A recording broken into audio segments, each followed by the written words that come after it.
to state her welcoming remarks.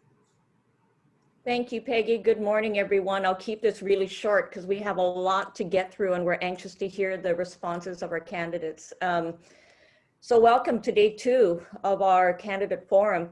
Again, I want to welcome the candidates. Thank you for your time in being here, in meeting with us, the Guam Association of Realtors. As you know, we've got over 500 members who are anxious and interested in hearing what your positions are on various topics of discussion and issues that are important to us. So I'll leave it at that and I'll turn it over to either Peggy or John. Thank you so much. Thank you, President Claire. So while I'd like to introduce once more, our candidates are here with us since we are now recording. We have Mr. Christopher Duenas. We have Ms. Joanne Brown. We have with us Mr. Tony Atta. We have Ms. Michelle Armenta.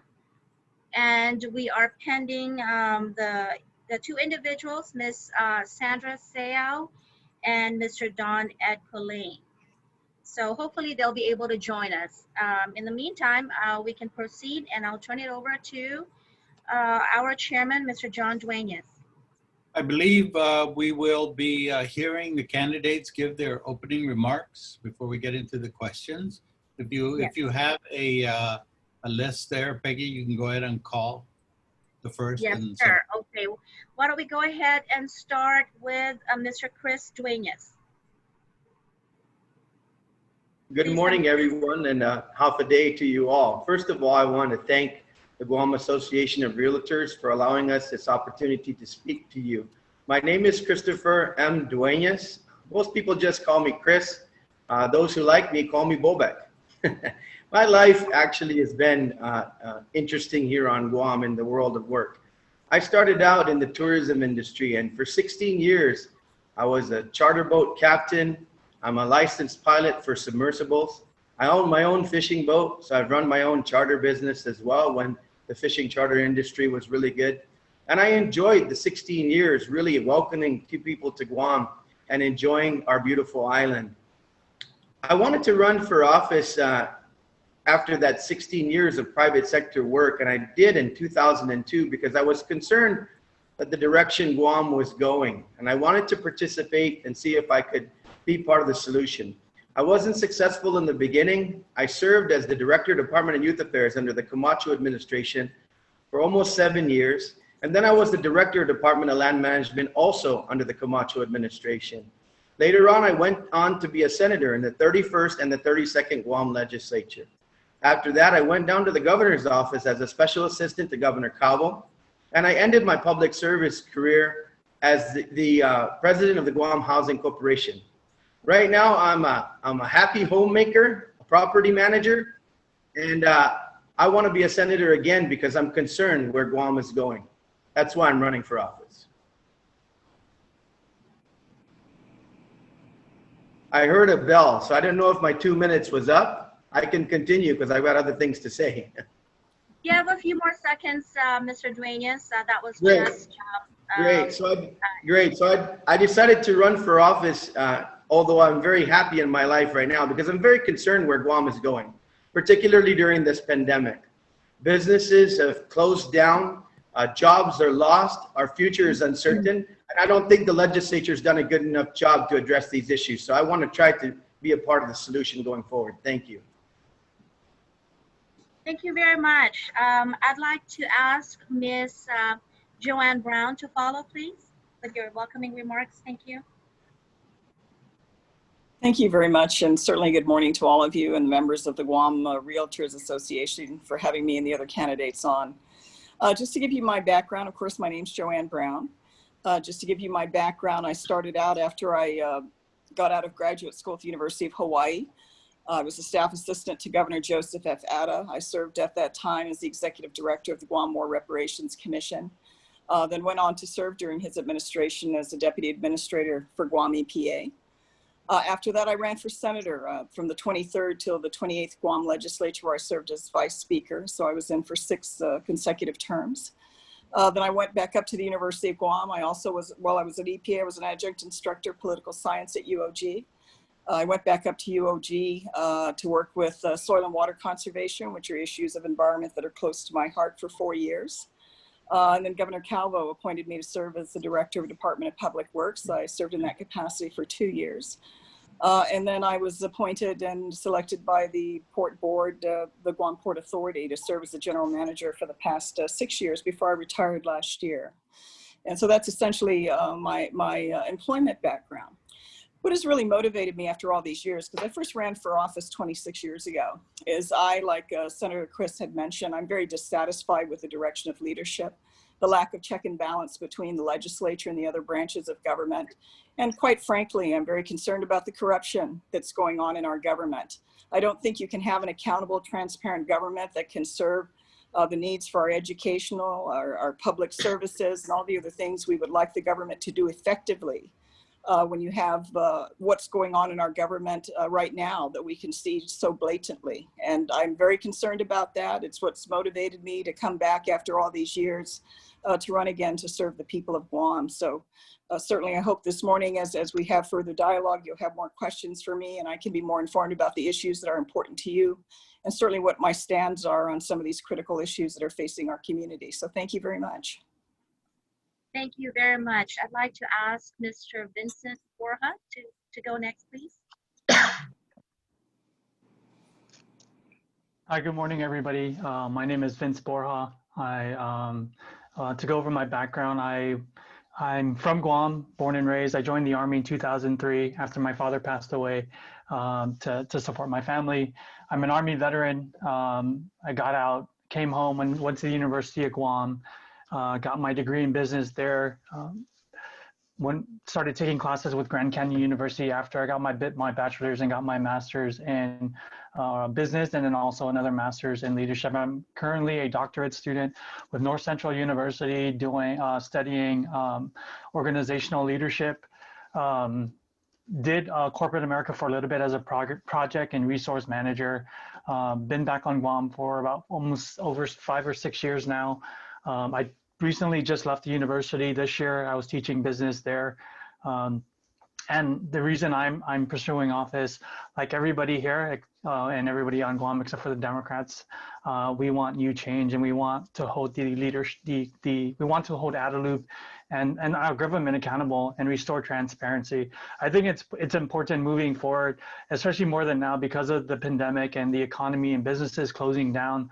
That we bring new leadership that is going to do what's in the best interest, not just for our businesses, but for the people. You know, our economy is one of the most important things right now because when we look at crime, we look at drugs, we look at all the other problems on Guam, you can't fix any of that without a strong economy. So I think that's one of the things that I want to fight for and work on moving forward. Thank you. Thank you very much. And I would like to ask Ms. Michelle Armenta to go next, please.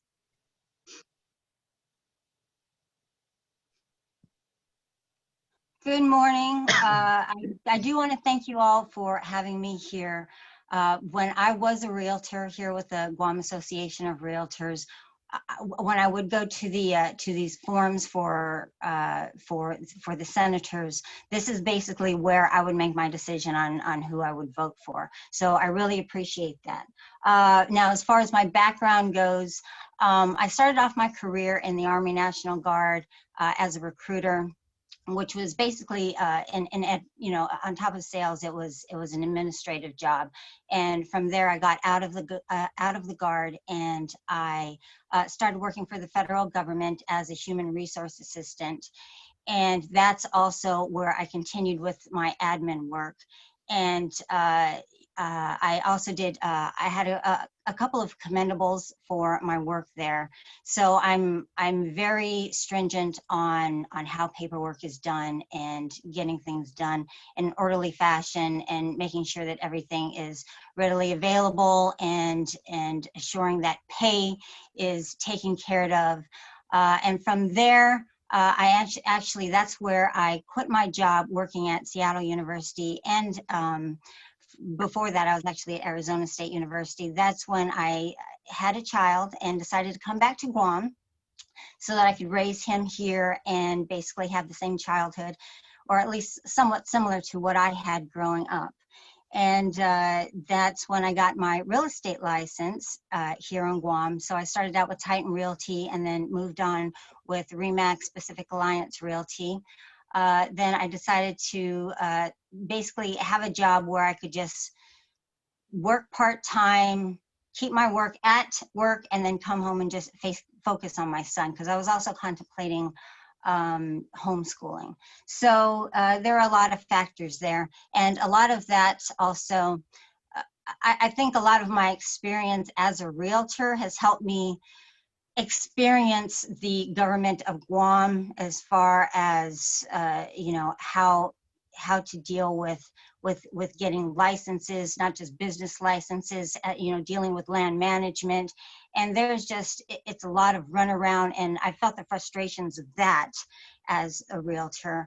But also too, as my son is getting older, he was also going through the public school system, which also brought, I'm sorry? 10 seconds running. I'm sorry? It's 10-second warning. Oh, okay. And that's where I felt a lot of the frustrations with the school system. I see the violence. I see a lot of the drug problems going on around the island. And I've, you know, the medical situation and how that's lacking. And then, so basically it's being a mother that has sparked my interest to being a part of the legislature to help bring a better future for our kids. Thank you very much. And I'd like to call Mr. Tony Ada to go next, please.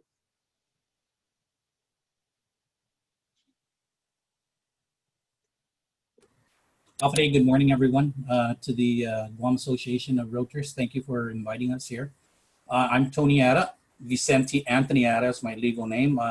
We go by our middle names because all my brothers are Vicente, including my dad. So, you know, it's easier just to distinguish by our middle names. I've been married to my wife, Annette, for 35 years, and I have 4 children, Lonnie, Boo, Allie, and Amaya. And, you know, when I first started out, I started out as a very young father and had to support my family at a very young age. So joining the Army was my best choice back then, and it was a great decision that I made. I'm an Army veteran of 6 years. I came home and started back into the family business. I decided to run for senator first in 2008, in which I was not successful. Then I tried again in the 2010 special election. I was successful then, and I served as a senator from the 30th to the 33rd Guam legislatures. I was also a director of the Department of Youth Affairs during the Camacho administration, right after Chris Duenas. And then I had an unsuccessful bid for re-election in 2016, moved over to the Senatorial administration, and then I ran for lieutenant governor with then former Lieutenant Governor Ray Tenorio, and went back to private sector business after the administration had ended. I'm running for senator because I believe that these are trying times and strong leadership is needed. Strong leadership is needed in good times, but stronger leadership is definitely needed in trying times. And these are times when we need strong leadership to ensure that our people on our island continue to move forward. I think that there are 3 branches of government, and I think everyone knows that: legislative, executive, and judiciary. However, it seems like only two branches exist, which is the executive and the administration. So I look forward to answering your questions, and hopefully we'll be able to answer them and get your votes and this coming election. Thank you. Thank you, Mr. Tony Ada. And I'd like to ask Ms. Sandra Sayal to go next. Good morning.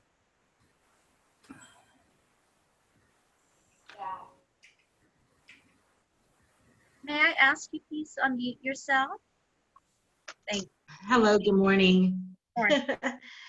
I wasn't late. I was just having problems connecting with you guys. But anyways, my name is Sandra Regis Sayal. I was born here on Guam. But due to my father being in the military, we were raised mostly in Alabama and Tennessee. The majority of my life was in Alaska. But after I graduated high school, I initially started going to college, majoring in police science. And then life took a turn. I got married and I went the corporate America route. So the two jobs I've had since 96 was between Wells Fargo Bank and Sam's Club. Sam's Club is a sister company to Walmart.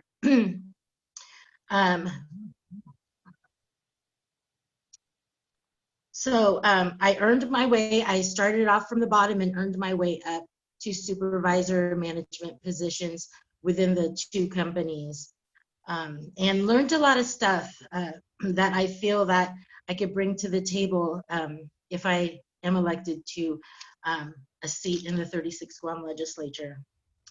The reason why I am running for a seat in the 36th Guam legislature is because, you know, I came to Guam 8 years ago, and I'm sorry. I get a little emotional when I talk about why I'm running, but I heard about all the issues Guam had before I came to Guam. And coming to Guam, I've seen it, you know, it didn't necessarily affect me, but I see it affecting the people of our island. I am very disappointed in the leadership that we have, because things here on our island can be better for everybody. And the senators need to start holding Adelup accountable.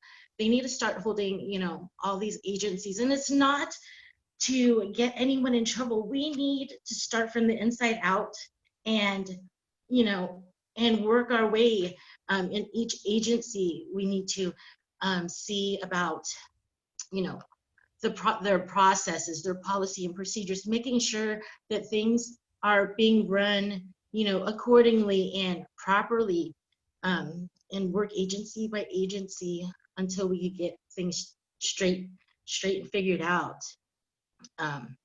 Because, you know, there's a lot of injustice to the people here of our island. So that's why I'm running. Thank you very much. I appreciate everyone's welcoming remarks.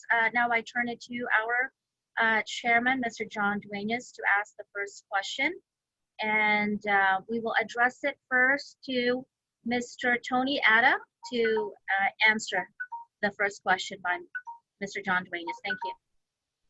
Okay, so the first two questions that we provided for you to answer were real estate related questions. And we frame it this way. The Guam Association of Realtors looks at the real estate industry as a combination of the private sector and the government sector. We do our work in the private sector, and then we depend on interaction with the government agencies, certain government agencies, to carry out transaction and so on and so forth. So here's the question. The government of Guam agencies are part and parcel of the real estate industry, but remain either inactive or closed. Will you support the preparation and passage of legislation to classify the whole of real estate industry, encompassing both the private sector and related government agencies, as essential services? So I think it goes to Tony Atta, Mr. Tony Atta. Thank you, Mr. Duenas, for that question. Yes, absolutely, I do support it.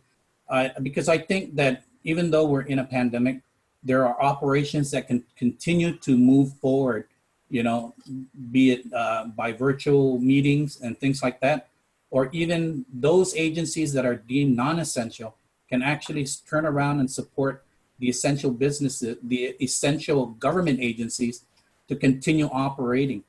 I think that even in my own private sector business, we're not deemed essential, but a needed business. And we're also looking at having our industry reclassified as essential.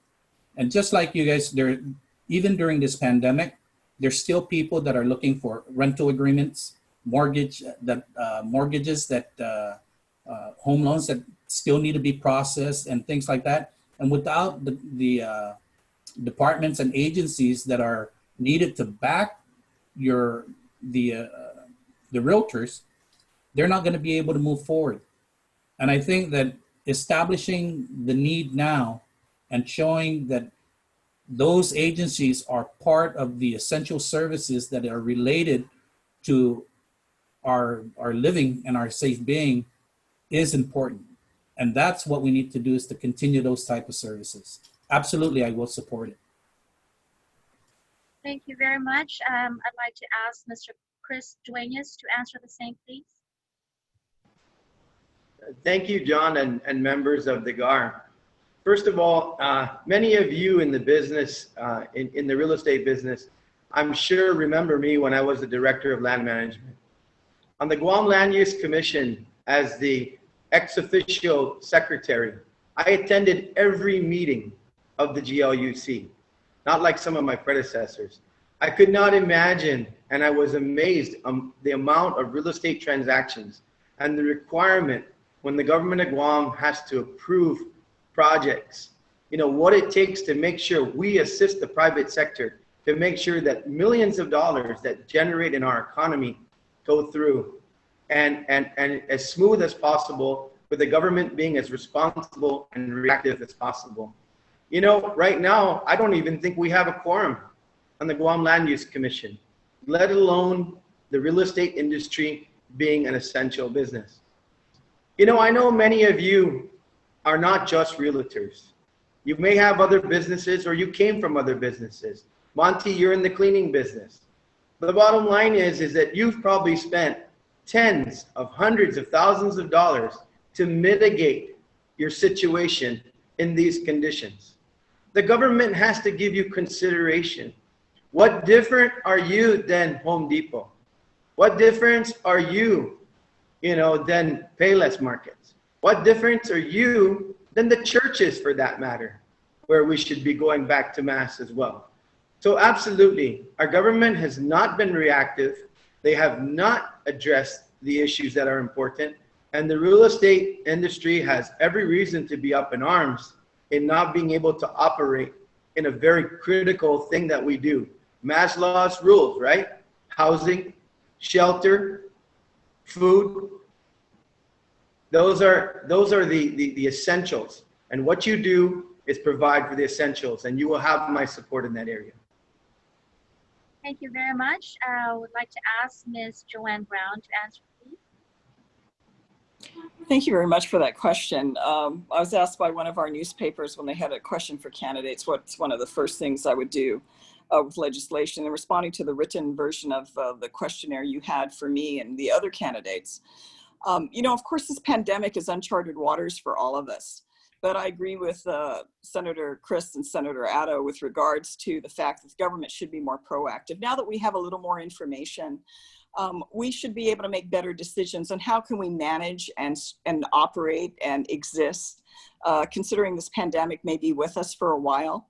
And one of the things I had written in that question is one of the first things would you propose, and I know Senator Quist has elaborated on this in his agenda as well, is I believe that after the initial 30 days of emergency authority that the governor has to declare an emergency, be it a pandemic or anything else, I think this issue needs to be decided publicly and with public view and transparency. And with the engagement of the legislature. I'm surprised the legislature, which is something they have the authority to do now, can go into session and define what that authority is and what can be allowed. I think we need to figure out how do we live through this process, because we have to continue with the business of living. As horrific and unfortunate it is of members of our community getting sick, and the fatalities that we're almost hearing about on a daily basis, this is all so very tragic. I don't think anyone will look back at this time fondly. But we have to figure out how do we continue to function? How do we continue to live? So certainly the services you provide, as many other private businesses in our community that I know feel very much that they've not been heard by their government.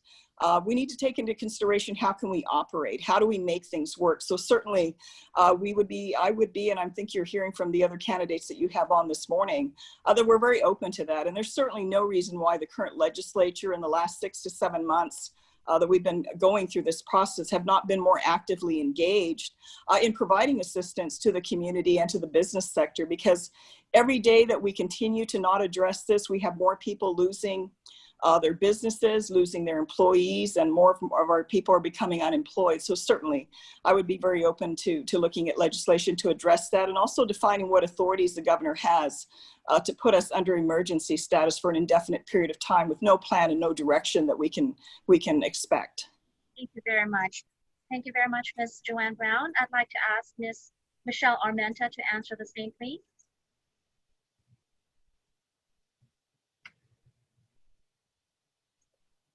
Yes, I wholeheartedly agree with everything that Joanne just said. One of my biggest issues of what's going on with this pandemic is how much control and how much power the government has and what they deem to be essential. And when you have something that's stopping a process from somebody to get a home in a situation where a lot of people are losing their homes because they're losing their jobs, they're losing their businesses. And we just saw in the newspaper yesterday, it basically doubled to 80,000 people who are unemployed. And so how many of those people are going to be losing their homes? So of these people that are trying to get a home who still do have a job, now we're trying to stop them from doing that as well. So this overreach of authority of the government to decide what is essential and what is not is very disturbing for me. So yeah, it is definitely all about, and the problem too is it's like there's no communication between the people and the government. And Joanne is absolutely right about the legislature. They can do something right now to stop this. And the fact that nobody is saying anything, or that they're blaming other people in the legislature for not being able to do something, is very frustrating for me. So yes, I would support this, definitely. Thank you very much, Ms. Michelle Armenta. I'd like to ask Ms. Sandra Seau to answer the same, please. Okay, thank you. I agree with Joanne and Michelle. I believe that the real estate are true essentials, should be operable. Actually, I believe that our island should be open. And I'm going to stop it right there. But the reason why I support the real estate to be open is because, speaking for the private sector, you have cases of family violence here on our island, and we have a lot of cases of family violence. And if you don't know, I am a victim of family violence. As of last year, I was busy working, and I forgot to mention that I've been furloughed since April 1st. I'm the district executive for the Boy Scouts of America. So last year, I stayed busy going through everything I had to go through. And then when, the island got shut down, things start to sink in because, I got furloughed. People are home now, And having the real estate agencies closed at this time, it prevents victims from being able to find new homes, for relocating to keep themselves and their families safe from the perpetrators. So that was one issue I came up with because, I called my real estate agent, but he couldn't do nothing to help me, So having the real estate agents being shut down does injustice to victims of violent crimes.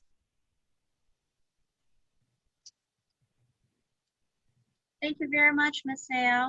I'd like to ask Mr. Vincent Porra to answer the same. Okay, going after everybody, they pretty much said everything I wanted to say. So I'm not going to sit here and repeat everything they say. But I think for me, yes, I absolutely agree that real estate should be deemed essential. But just like, what Senator Brown said, I think what's more important to me, and I think a bigger issue is the dialogue and having that, yes, react to the virus, put all these put all these systems and things in place and lock the island down at the beginning. But at what point do we bring everybody to the table, or people, all stakeholders to the table and have, hear what they have to say and have them plead their case, at least at the bare minimum. So like everybody said, transparency, accountability. If you're not going to make me essential, tell me why, right? And when we look at all the decisions and everything that has been put in place over the last 6, 7, going 8 months, everything contradicts each other, and it's not fair to, have specific businesses or industries open and then, separate the other businesses and then put and like one of my other colleagues here shared, right, the thousands of dollars invested in preparing to open up and putting all the mitigations and buying the PPE to be able to open your business or to go and conduct real estate transactions. It's definitely not fair, and the government shouldn't try to control every single thing. And that's my stance on it. Thank you. Thank you very much. I'll turn it over to Chairman John Duenas to ask his next question. Okay, we have the next question, but before we go to the next question, the Guam Association of Realtors has been exasperated in trying to get cooperation from the government of Guam. I think for the first 2 months of this pandemic, the Department of Land Management was pretty much shuttered. No recordings were taking place. And I think if you can go to a grocery store, line up, wear your mask, and continue to be safe, we don't see why real estate and the real estate industry can't move forward with the same protocols. I'll ask the second question, and this is focused on the Planning Commission process, on the Guam Land Use Commission application processing system. I'm not sure if you know, but there are up to $2 billion in value of the projects that are awaiting the application, the GLUC application process. Some of them are before the commission, but there's no commission. By way of example, conditional use applications for worker housing are awaiting Planning Commission action. These workers that are to be housed once the worker housing application is approved are workers that will be working on federal projects, and those workers are on the way. And when they get to Guam, ready to work, and there are no worker housing facilities for them to use, what will happen will be they will go out and look for apartments. And those apartments have occupancy limitations. So let's say 500 to 1,000 workers coming to Guam, taking up apartments. It's going to really create havoc in the real estate industry. So here's the question. Will you support the classification of the GLUC application processing system critical to improving Guam's economic well-being as an essential service during the COVID condition of readiness operating restrictions? May I kindly ask Mr. Christopher Duenas to answer this question first? Thank you. Thank you, Mr. John Duenas. Thank you, John. And it looks like I have 5 co-sponsors for a bill that I've already offered to the legislature. I think it's important to go ahead and discuss that just for a few seconds here. I have proposed legislation that will basically, as Senator Brown said, that will basically immediately suspend after the first 30 days of the declaration of emergency by the governor, that it, first of all, it will suspend, and for the renewal, it will require that it get approved by the legislature. And this is why, exactly what you just said, John, and what many of you have been expressing as the frustration. From all the business sector and just all walks of life, from what I've been hearing from people is, they don't have a seat at the table. They're not being heard. And so when you talk about this Guam land use, situation, absolutely I would. I was the director of Department of Land Management for 2 years. And during that time, that was when Build Up 1 was still on the table, John. You know that, and many of your colleagues. I remember we were working on massive worker housing.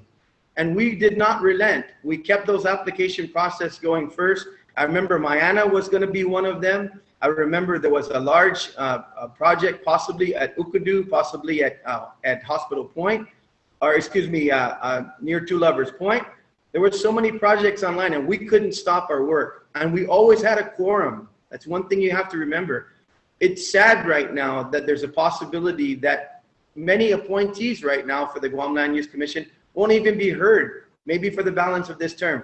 That is unacceptable, and you're exactly right, John. Those, not only the worker housing, imagine what happens if they do take up the apartments. We've already got housing shortage now for our people who don't have a place to stay or can't afford, housing. So absolutely, these critical items need to be addressed and addressed now. Thank you very much. I'd like to call Ms. Sandra Seao to answer the same, please.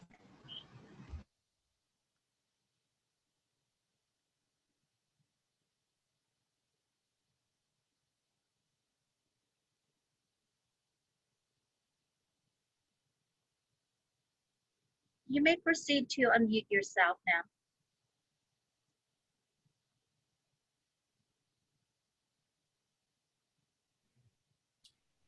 It looks like maybe your computer's frozen. Oh, there. Okay, no, I forgot to unmute myself, I'm sorry. Yes, I would support the classification of the GLUC application processing system to be an essential service. Like I said, I feel that our island needs to be opened up. That's why we just need to open up, and our senators right now need to do something about that because they have the power to do it. Our island is hurting. We need to get life going because COVID's going to stick around. So I do support this. Thank you very much. I'd like to ask Mr. Vince Borja to answer the same, please. So again, to echo the sentiments of the previous speakers, and just like in my, responding to the last question, I think, yes, deem it essential. But again, we live in a democracy where all stakeholders should be at the table to especially with decisions that are not just going to affect the government, but our community as a whole. So definitely more transparency, more openness in making these decisions, and supporting former Senator Dueñas's proposal. And that's my sense. Thank you. Thank you very much. I'd like to ask Ms. Michelle Armenta to answer the same question, please.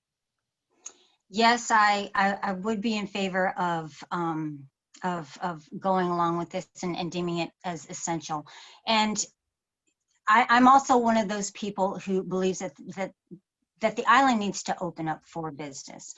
And it's really difficult for me to understand how the government can dictate what is essential and what is not. And like this particular situation right here, once you shut one portion of the government down or any business, it has a domino effect that will affect everybody on the island. So, this is definitely something that I would support, but I'm not limited to just opening or deeming this as essential, because there are many businesses that are out there that are essential. So anything to help people, help businesses, which help provide jobs, which in this case also helps help with housing.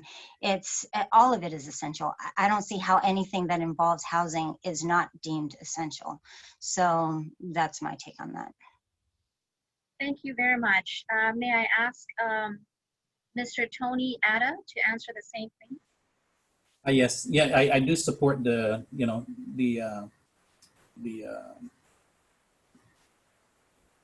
deeming the process as essential. But, like I said previously, there's no reason why the GLUC and its staff can't conduct meetings virtually. I mean, everyone is doing it now. It's grown into a form and a habit.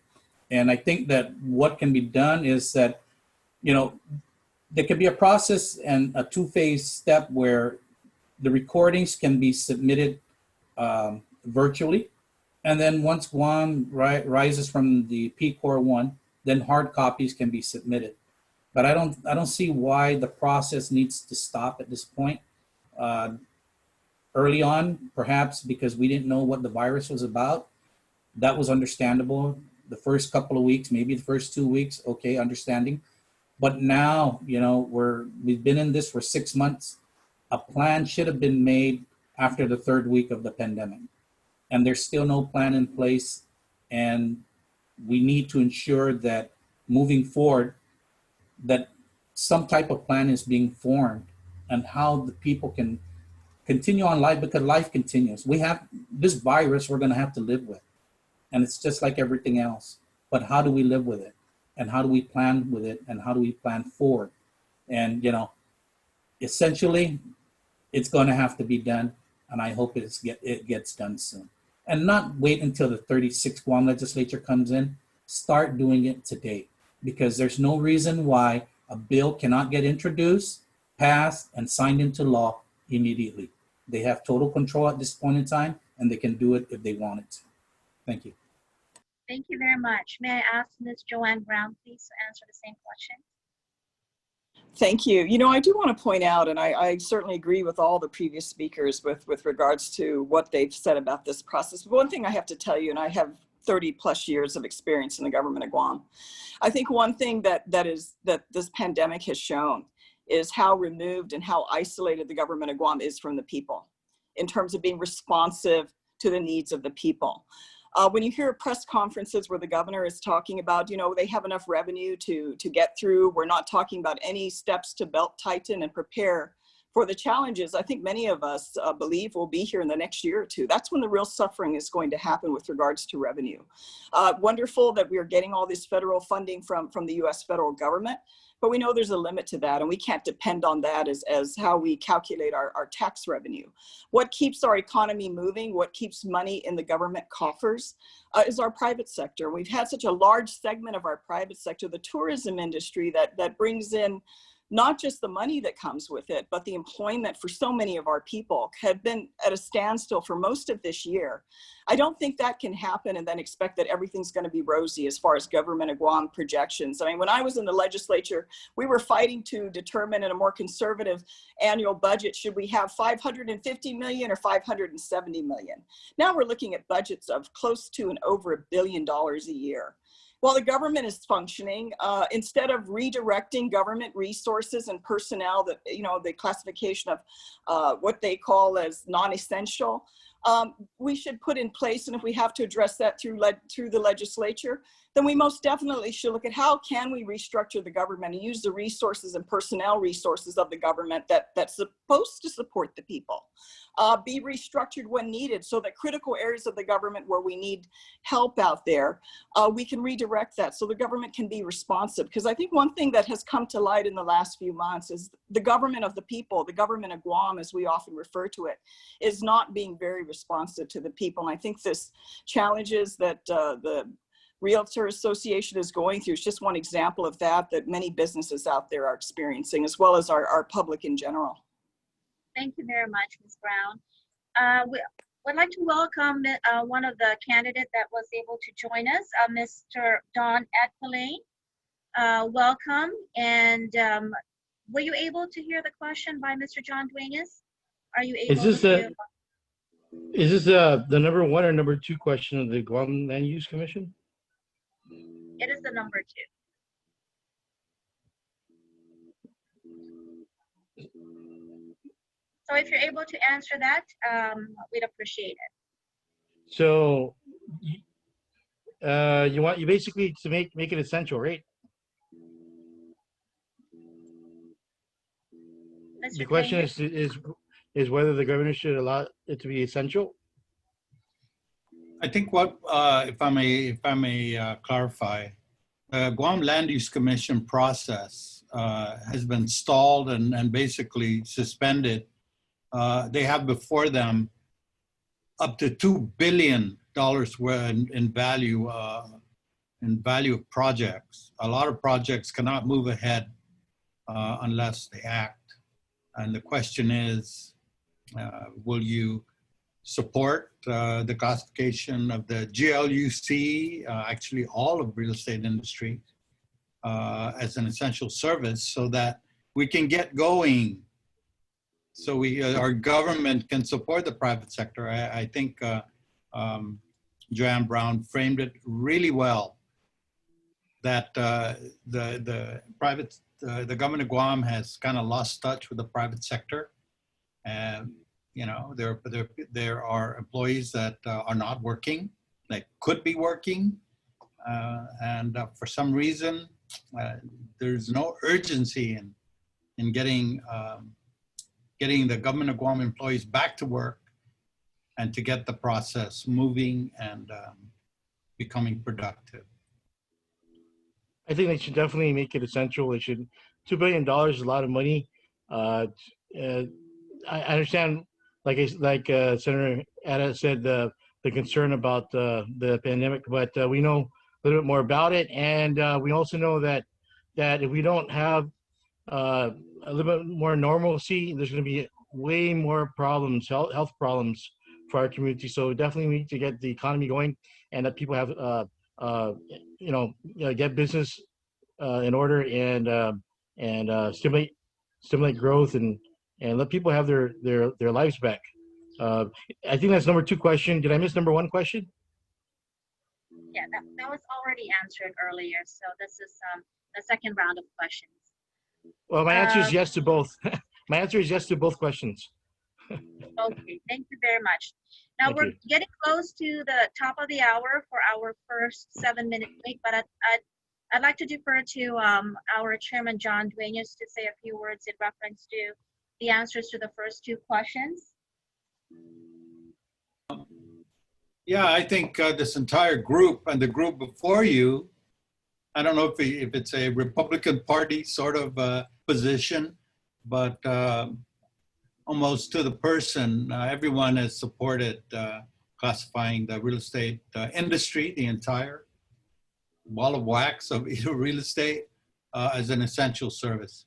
And thank you, Chris, for saying that, you know, when you get in, or maybe before you get in, the legislature, the 36, that some action should be taken, and you already have something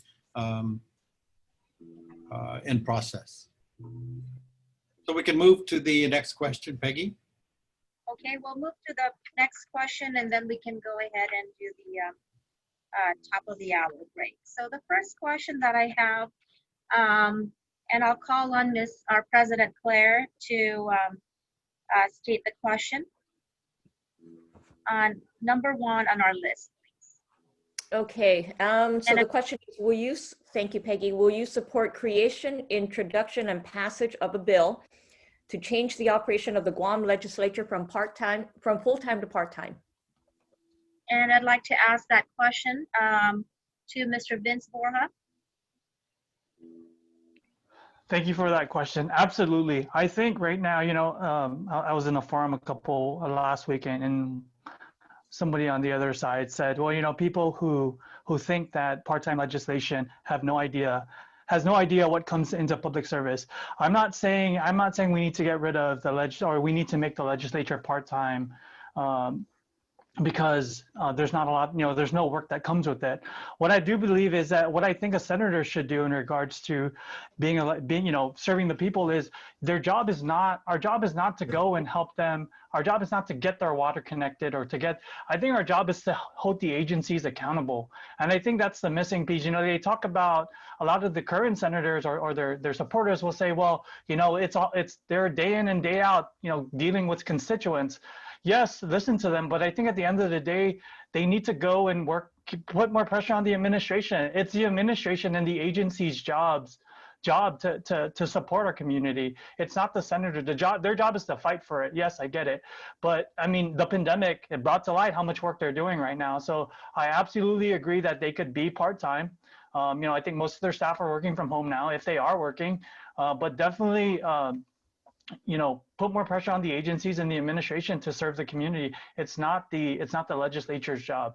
You know, if we can take less out of trying to control how business and how things are being run by the government as a senator, then I think we've lost touch on what our responsibility is. And that's my stance on part-time legislature. Thank you. Thank you very much. I'd like to ask Ms. Michelle Armenta to answer the same, please. Yes, so I do support part-time legislature, and the reason for that is, well, I think that a lot of times people have the idea that, okay, well, you mean part-time legislature, that means that I won't be able to get a hold of my senator. Well, that's not the situation. That just means that we're not going to be spending most of our time, throwing out bills, at the blow of a hat, simply because it's popular. So what it is the office will still be in session, or not in session, but the office will still be open, and there will be a full-time staff. It's just that the senators themselves will be, basically, I would suggest doing sessions like maybe for 2 weeks, like quarterly. And that way you would have senators, legislators that are mostly, they're partly in the legislature and mostly with the community. And I think that would also help get rid of that community breakdown, so that they are definitely more involved with what's going on in the community. So like John Duenas, for example, if he wanted to run for the Senate, he could do that part-time, but he could focus on his job mostly. In the private sector, because he's out there knowing what's going on, and he's involved not just with the government, but he's also involved with the people, with the private sector, with his business, with his employees, and so that's why I would support it. Thank you very much. I'd like to ask Mr. Chris Duenas to answer the same, please. Thank you once again to the GAR membership for this question. I deeply apologize. This will be the last question that I'm able to take, as I will be departing to attend a family funeral. Absolutely, I'm in support of a part-time senators. As Vince said, it wouldn't be a part-time legislature. It would be part-time senators. Essentially, the legislature needs to be a strong, co-equal branch of government. But the real work gets done at the legislature. It gets done at the staff level. Let's remind ourselves what the responsibility of the legislature is. It's to confirm appointments by the governor. It's to establish and pass a reasonable budget, and to introduce and pass legislation or not pass legislation. That's the core function of the legislature. And I just believe that, perhaps the panel would be reversed if it was a part-time legislature, and we'd be asking you questions, because many of you would be running for office.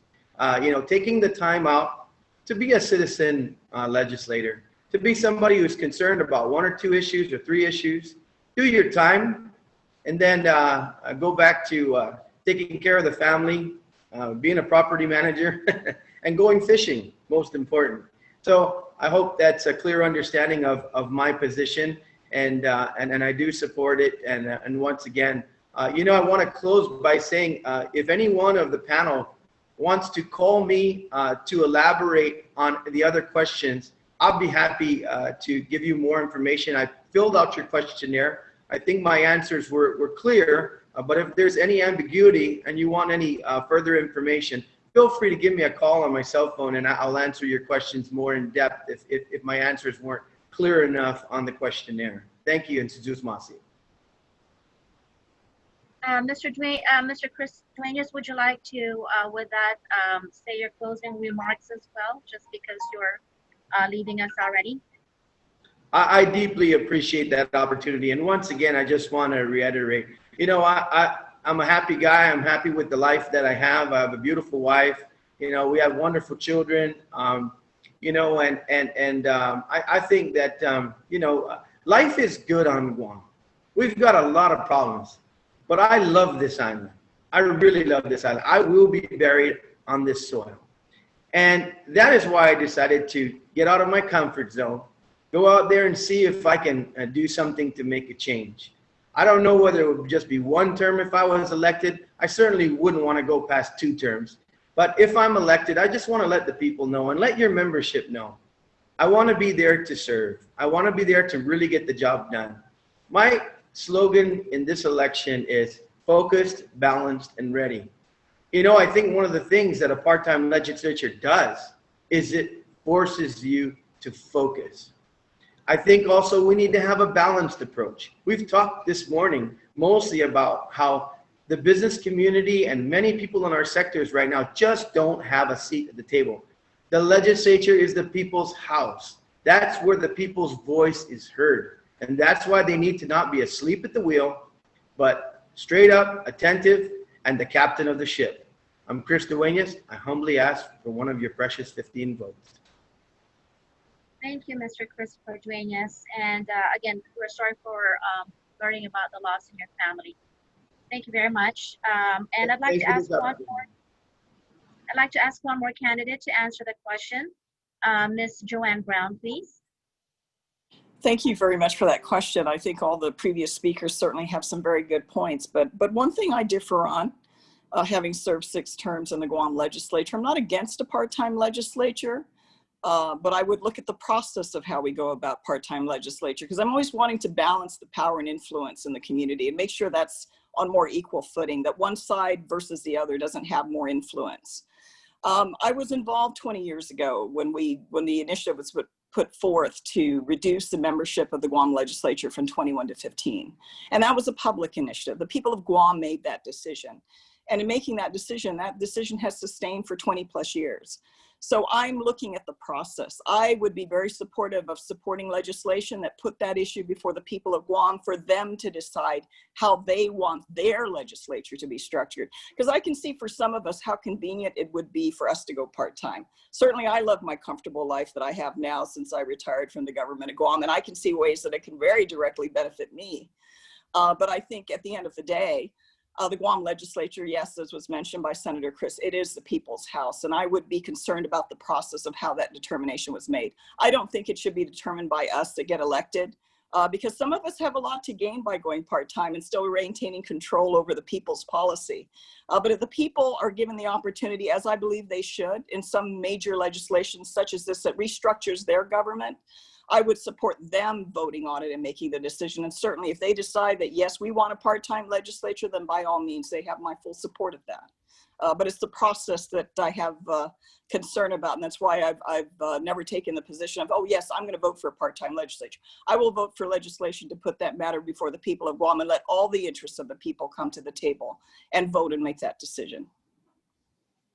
Thank you, Ms. Brown. I'd like to ask Mr. Tony Atta to answer the same things. Yes, thank you. You know, going off on Senator Brown, you know, it's proper education, right? Proper education to our people on the pros and cons of having a part-time legislature. I support a part-time legislature. That's not a problem. But like she said, you know, our people need to be informed so that our people don't feel that if it's part-time or full-time, that they weren't involved in the process. And I think that's what's important, is that ensuring that our people are always involved in the process of the things that government does. And just like moving forward with ensuring that what businesses and things are essential, it shouldn't just be the government. The public also needs to be a part of that process. And that's why, you know, it's important that educating our people as to the pros and cons of a part-time legislature, and the importance of, I mean, the legislature, they're mandated to do 2 things. That's pass a budget and confirm appointees. So they showed these past 6 months that they can work part-time. I mean, they haven't been at work part-time of the part-time. So, you know, it just goes to show it can be done. Now, how do we put that in paper? And how do we make sure that it's something that we all can live with is another process that should be explored and actually should become a reality in the near future. Thank you. Thank you, Mr. Atta. I'd like to ask Mr. Don Aguilane to answer the same question, please. Yes, I agree with what Chairman Atta and former Senator Brown is saying. We need to involve the people in the process, and there has to be appropriate protocol, public hearings, town halls, you know, all sorts of public forums, and let the people chime in, let the people give their point of view, have a discovery process, and if the majority show that they want a part-time legislature, then I will support a part-time legislature. There will be no other choice because it's majority rules. That's our government. That's our form of democracy.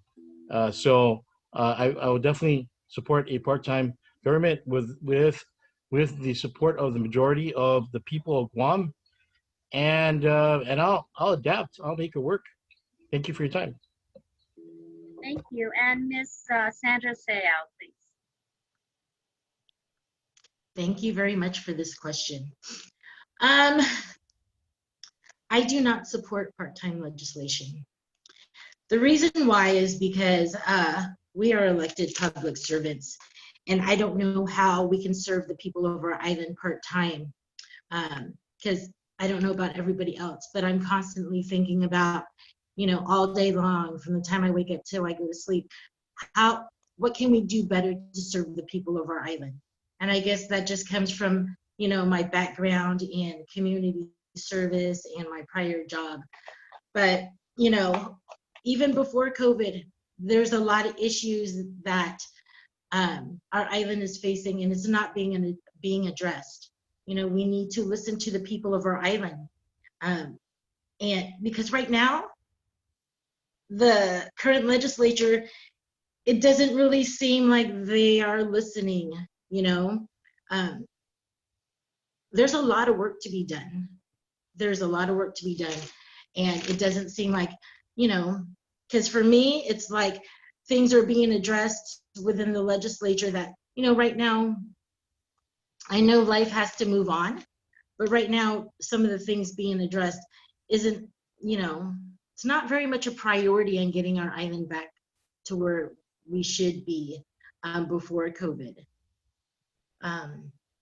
We need to listen to our people, and because a lot of people are upset, but we're coming up with all these different bills that people aren't even thinking about, It's nothing that is pertaining to what's going on right now or before pre-COVID. There's a lot of issues that need to be addressed, a lot of work to be done. And if money is the issue about going part-time legislation, then I feel that we should work full-time and cut our pay. But as a public servant, I feel that we should be full-time. Thank you very much. I appreciate all your answers to the question. Right now, we'll go ahead and take our first 7-minute break. If that's Peggy, okay. Yes. Peggy, can I just say something before we take the break? Absolutely. I don't think we've mentioned this, but GAR believes in keeping score. So what do you say today, if you are lucky and become a senator, that we will be looking back at what you told us during the year, during the next 2 years, and at some point, we're going to say, hey, he did exactly what he said, or he was just, just telling us what we want to hear. So we do keep score, and we will be keeping score. Now, with regard to this topic of a part-time legislature, I believe Senator Brown is in favor of making or preparing some kind of a referendum. It seems that the majority of the Republican candidates are in favor of a part-time legislature. That has to be framed, that has to be worked out. If there is a referendum that needs to be put before the voters, I'm counting on this group to actually work on that when they become senators. And perhaps the next election, we can have a referendum regarding the status of our co-equal branch of government, the legislature. That's all I have to say for now. Peggy? Thank you very much. I appreciate it. So 7 minutes.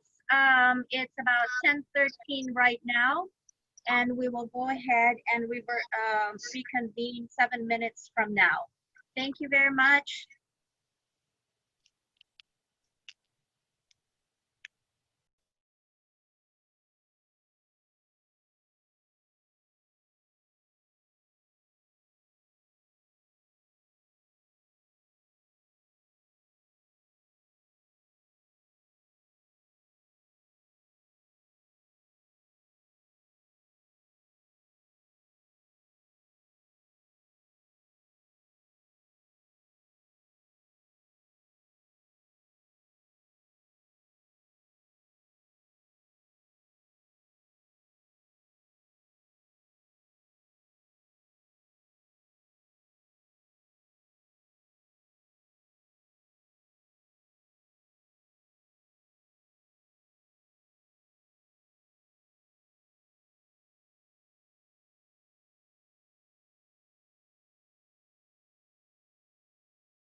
Hello, folks. We're back on. It's 10:20.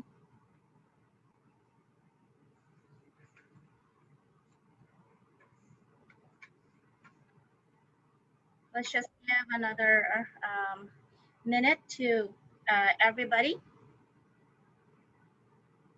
Thank you so much.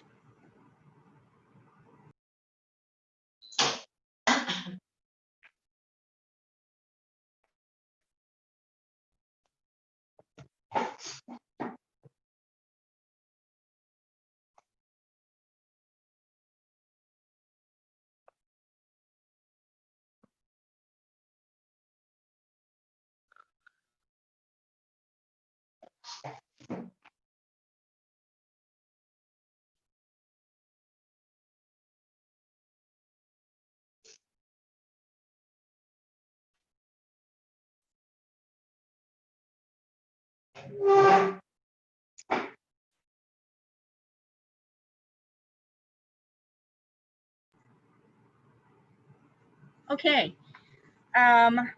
We're going to go to our next question, and I would like to call our panelist, Mr. Monty McDowell, to read the next question. It's number 2 on our list, please. Okay, I'd like to preface this a little bit by, as a business guy, this is my 30th year of business.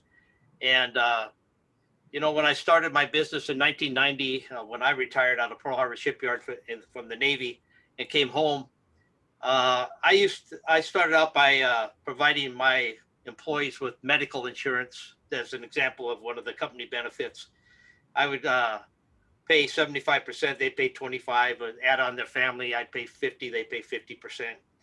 And then when the downturn of we called it the Japan economy, took a downturn, in reality, the world economy took a downturn.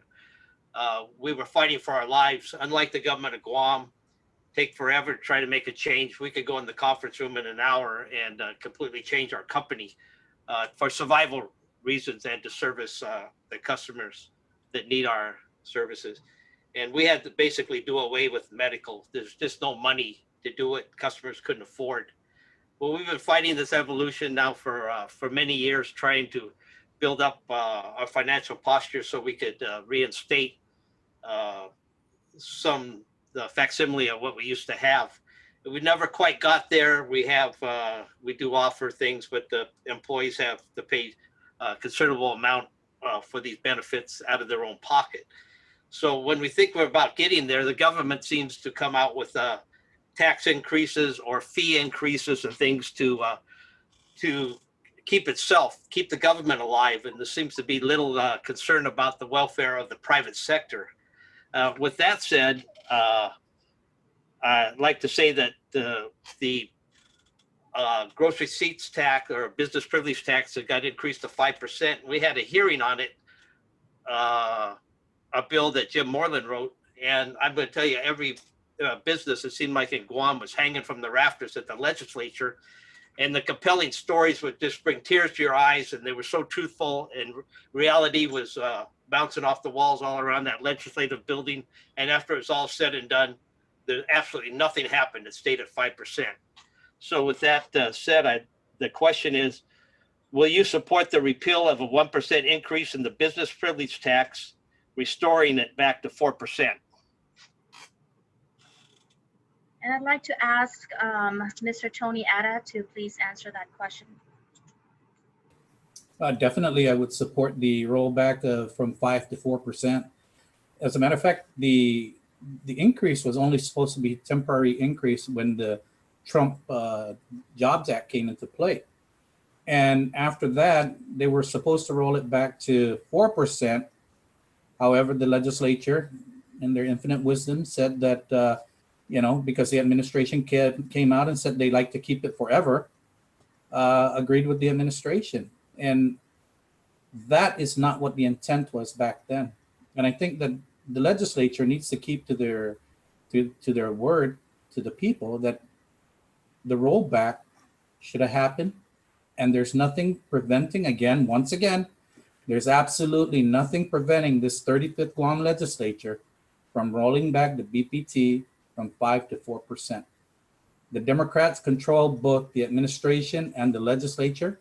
They see what the pandemic has done to our economy. We're not going anywhere. And the businesses that are in survival mode at this point in time need that every extra dollar that they can get to keep in their companies to survive. Because in the end, the government of Guam is not going to be able to support 35,000 other employees if everybody works for the government of Guam. So rolling back the BPT, I'm full support of. Thank you. Thank you very much. I'd like to ask Mr. John Edcolane to answer the same, please. Yes, definitely. Any more? Okay, well, thank you for that. I appreciate it. I'd like to ask Ms. Michelle Armenta to answer the same question, please. Yes, I am in support of rolling it back. This is definitely one of the first things that I think we need to do. If it's not taken care of by the time the 36th legislature comes into play, then this is definitely one of the first things that needs to happen, because all of the businesses that are surviving are barely hanging on by a thread, and with the exception of the government of Guam. And now this 1%, they are using that basically as a surplus for anything that the government wants to use. And that's once again government overreach, and they're taking advantage of the people. And this is definitely something that needs to be taken care of, and it needs to be done right away. And we shouldn't wait on it, but it looks like we're probably going to have to. So that's my stance on that. Thank you very much. I'd like to ask Mr. Vince Borja to answer the same question, please. Thank you for that question. Absolutely. I think that, the day that the administration came with the circus to hold a press conference to brag about the $30 million surplus that the administration had in the last fiscal year, should have been the time that they should have talked about trying to roll back the BBT, especially with what our economy is going through right now, and what our small businesses, especially. I mean, we see businesses closing every day. And so right now, anything we can do to encourage these businesses to stay open and to stay in business, or even to encourage other businesses to start up, the time is now. So definitely support the rollback of the business privilege tax, and support, look at ways to keep businesses open and keep our economy going. Thank you. Thank you, Mr. Borja. I'll turn it back to our panelist member, Mr. Monty McDowell, to ask the next question. It's item number 3 in our list. And as I understand, President Clare has a follow-up question to that as well. Okay, in keeping with the theme somewhat, that the government, well, as we all know, government doesn't exist without the private sector, but the rules seem to be considerably changed between the two entities, where we lay off. If they go home, they get paid. We lay off, they don't get paid. Maybe the federal government sends its money for unemployment and things. So there's all kinds of crazy things going on, but the difference between the private sector and the government. So in keeping with the 1% increase in business privilege tax, also there's been considerable number of increases in other taxes and fees. So my question is, are you in favor of increasing taxes and fees to deal with government of Guam revenue shortfall caused by COVID-19 imposed restrictions on private sector business operations? Thank you for that. I'd like to ask Ms. Sandra Seau to answer that question, please.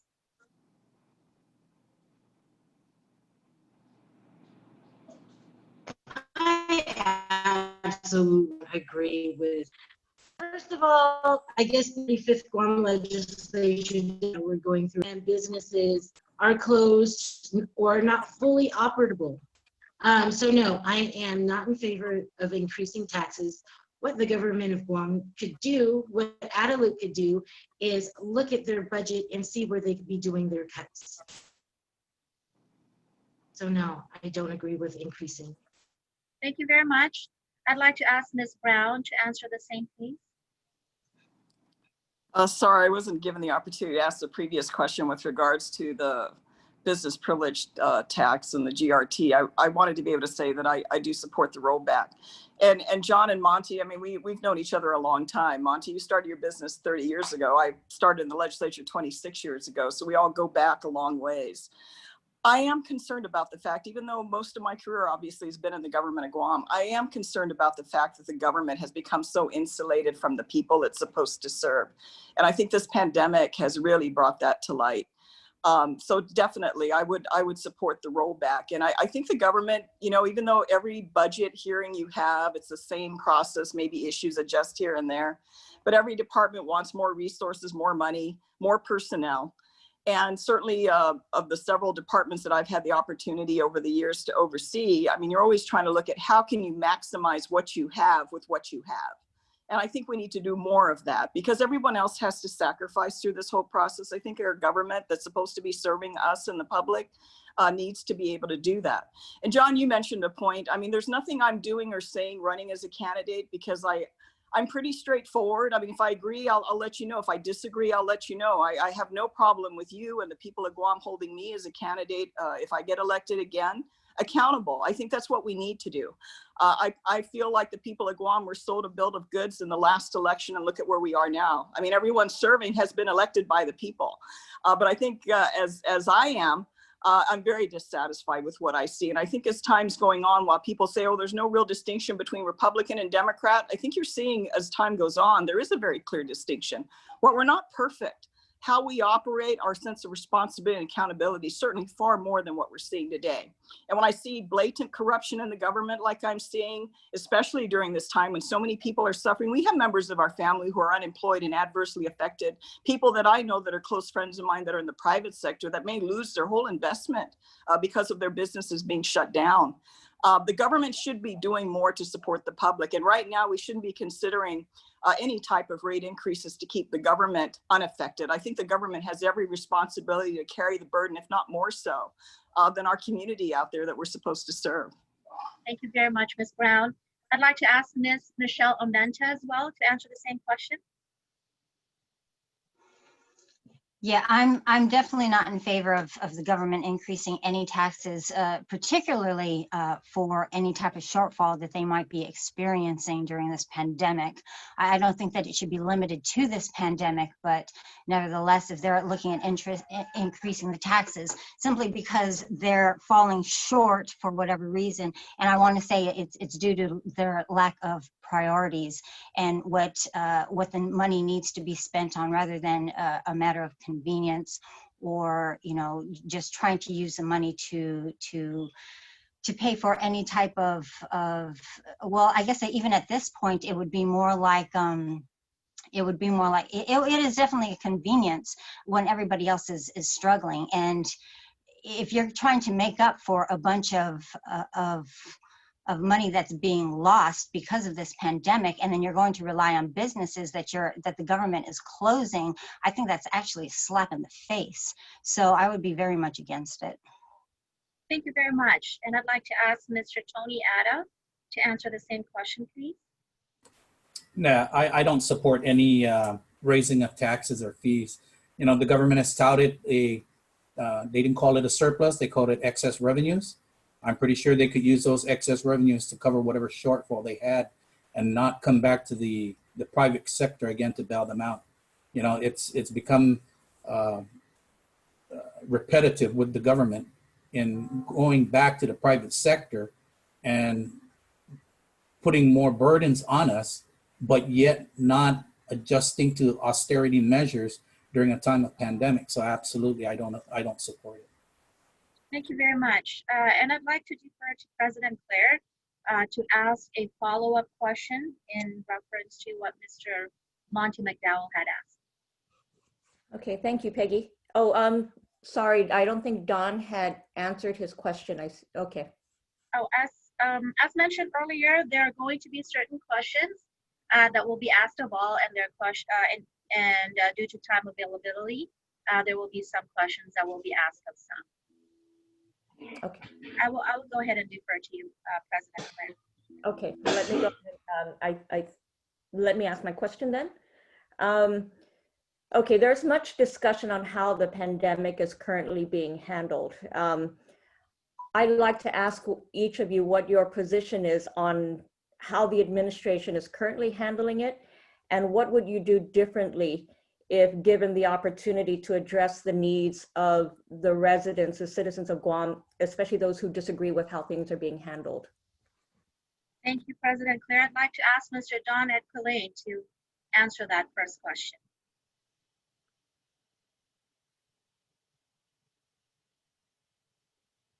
If you don't mind me asking, which question does that correspond to on the questionnaire?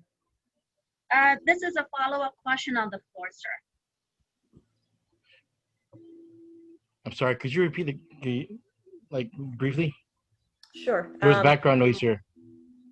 No problem. It's basically what's your position on how the administration is handling the pandemic, especially given a lot of discussion that's been going on back, on either side. So what would you do differently if you disagree with how the administration is handling the pandemic? Okay. I don't want to be too much of a armchair quarterback, but and hindsight's 2020. But I strongly believe that the both the legislative and the executive branch need to stay in touch with the people. Need to have way more of these video conferences, town halls, public forums. Ask for feedback from the people. Take questions. Even if if the governor wants to screen the questions, at least some FaceTime with the governor would be priceless. Some more FaceTime with the governor. That is, I don't think there's enough FaceTime with our public servants, our elected officials. So I would try to get more feedback, and if it requires more video conferencing, FaceTime, then I try to make that happen. Thank you. Thank you. Thank you very much, Mr. Ed Pillay. I'd like to ask the same question to Ms. Michelle Armenta, please. Okay, now when this whole pandemic started, nobody knew anything about the virus. I can understand the first couple of weeks, maybe even the first month, but through all of this time, we've looked at other countries, we've looked at states, we've looked to see what the results would be if you shut down an economy, or if you remained open, or what people did. And the results that we've seen, that the whole world has seen, with Sweden, with South Dakota, with all of these other places where they wouldn't have mask mandates, but they would mask, they would social distance, they took the precautions, but they wouldn't shut down the economy. And basically the same thing would happen. There would be a spike, and then it would come back down. But the difference is, when you look at the places that completely shut down, the more stringent everything became, the more the virus would actually linger. So every time we'd shut down, we'd open back up again, there'd be another spike. Whenever they would shut down, they'd open up again, there would be another spike. So it's actually been more dangerous to be at a very strict lockdown than to basically stay open, let the virus move through the town, the country, the city, the island, and without killing its economy, without hurting its people, without letting, because now we're dealing with suicide rates, now we're dealing with family violence, we're dealing with drug abuse, we're dealing with a whole lot of other things that it's basically, it's become unnecessary. And looking at what has happened with other places and what they've done, whether they shut down and whether they didn't shut down, I think it's clear to see that shutting down everything is more harmful to everybody in various cases. And it's just, that's what I would do. I would basically open up the economy while still keeping as safe as possible. So that's what I would do. Thank you very much, Ms. Armenta. I'd like to ask the same from Mr. Tony Atta. Yes, thank you. You know, I don't know if you guys were involved in the pandemic planning that was held previously prior to the shutting down of the island. But I was in a conference with public health and many individuals from the economy, from the island, that we had this pandemic planning process that was going on. It was a plan that was in place.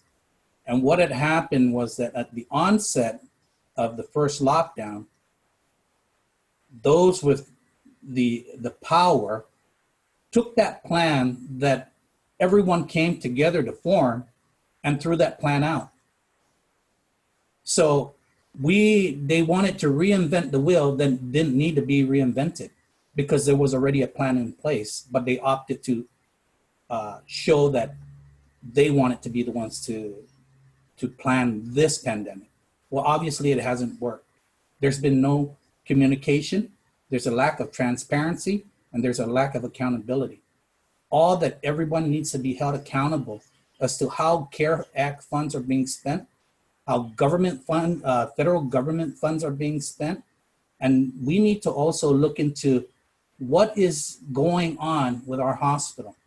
We need to ensure that, because after this pandemic, there's going to be a lot of issues that are still going to surface that needs to be in the planning process now and not wait until we get out to ensure that our hospital is viable after the pandemic, or even after the doctors from the federal government leave. What are they doing and how are they going to address the issue? Because this is not going to end anytime soon, and we need to learn to live with it. But we can only live with it if we have a plan in place. And currently, there is no plan in place. Thank you very much, Mr. Etta. I'd like to ask Ms. Joanne Brown, please.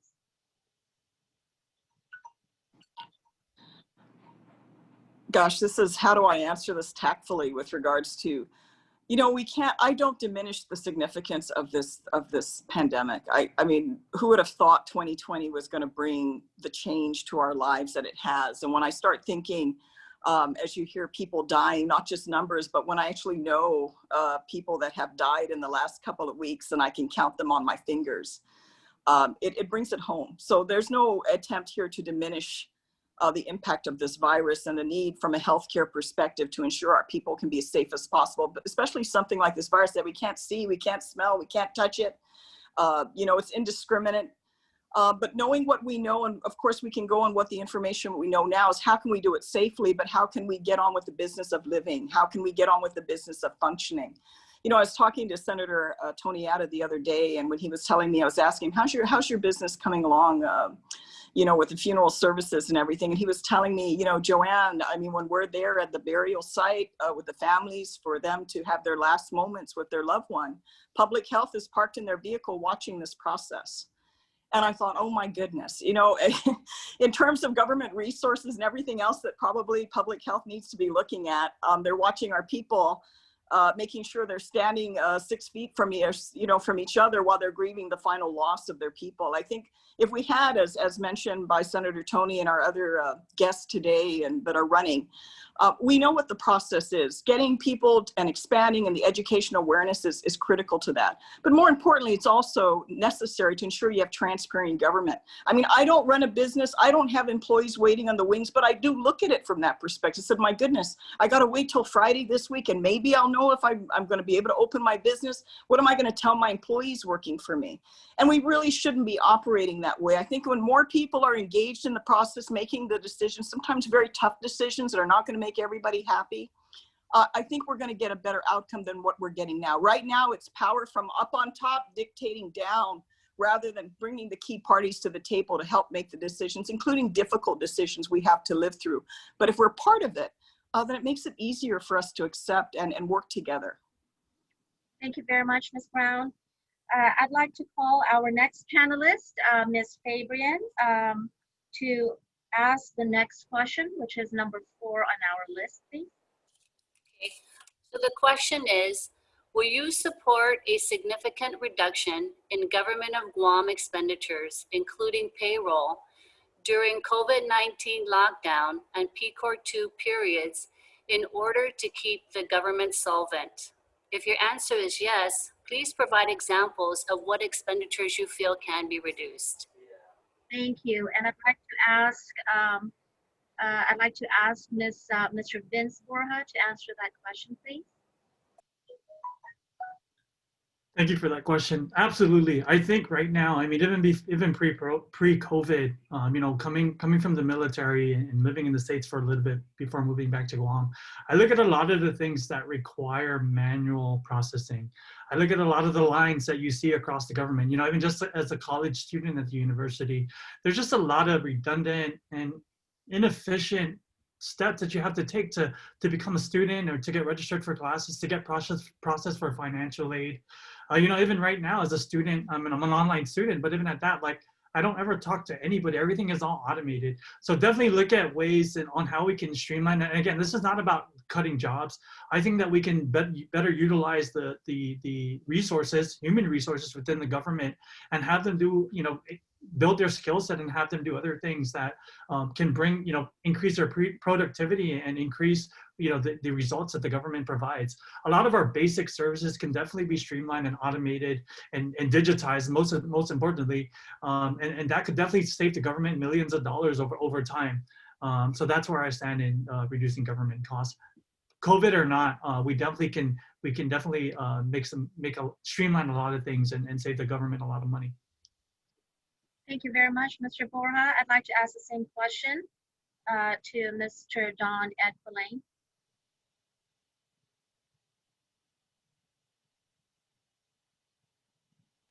Sorry, 1 second. I had to unmute. All right, so yes, the government should be treated like any business required to balance a budget. So if they don't have the revenue, then they're going to have to find a way to cut within the departments, within different government agencies. So that's pretty much what we have to deal with. The only way is to have more debt. So yes, I am in favor of if it means it's balancing the budget, then I'm in favor of cutting. Thank you very much, Mr. Edwin. I'd like to ask the same of Ms. Sandra Seau.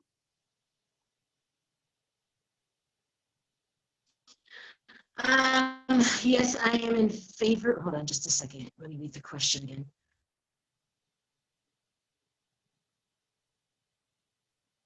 Yes, I am in favor of reduction in payroll and expenditures within the government of Guam. I mean, they say we are in this together, and majority of our community doesn't feel like that.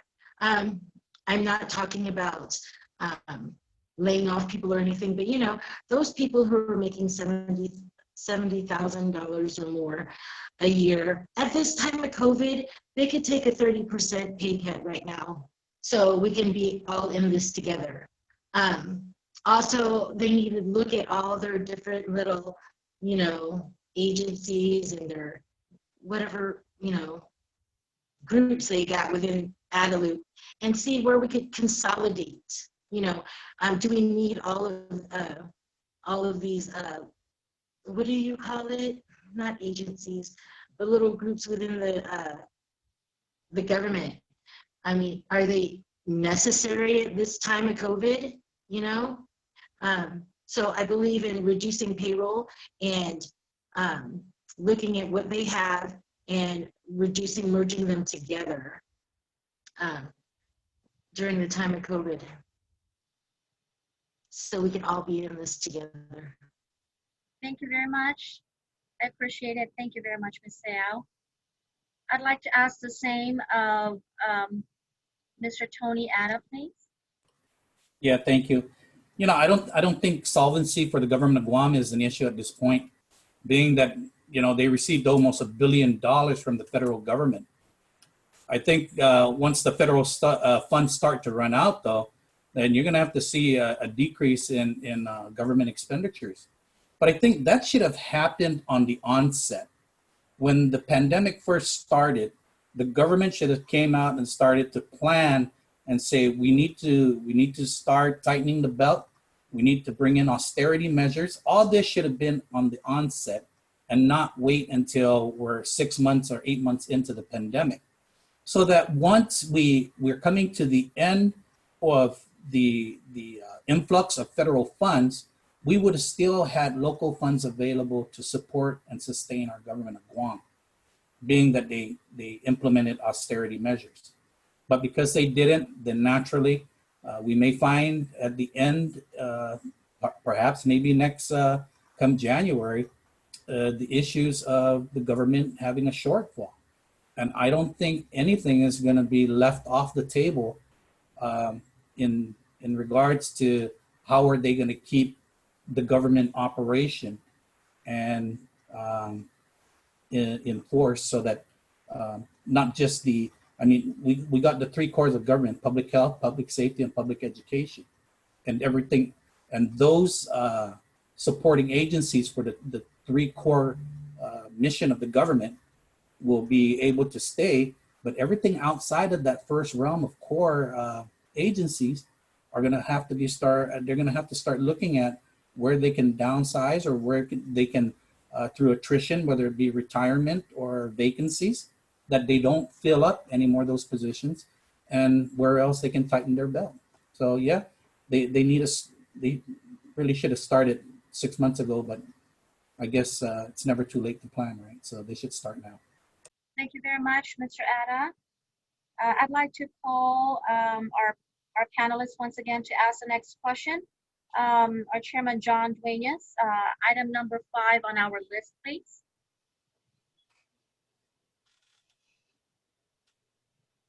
And I believe there's a follow-up question coming from Mr. Monty McDowell with that as well.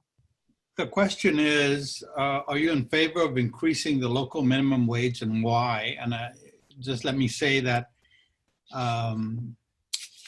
why should we have a minimum wage? And I think maybe you can address that as well. We have a federal minimum wage, which we are obligated to follow, a minimum wage law. Why should we have a local minimum wage? And we already have one. Are you in favor of increasing the minimum wage? Can I expand on that, John? Sure.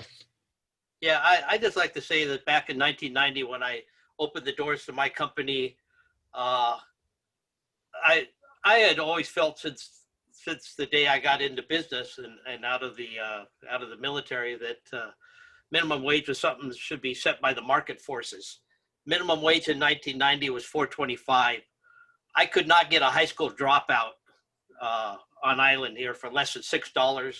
If they graduated from high school, add another $1. And that was the market.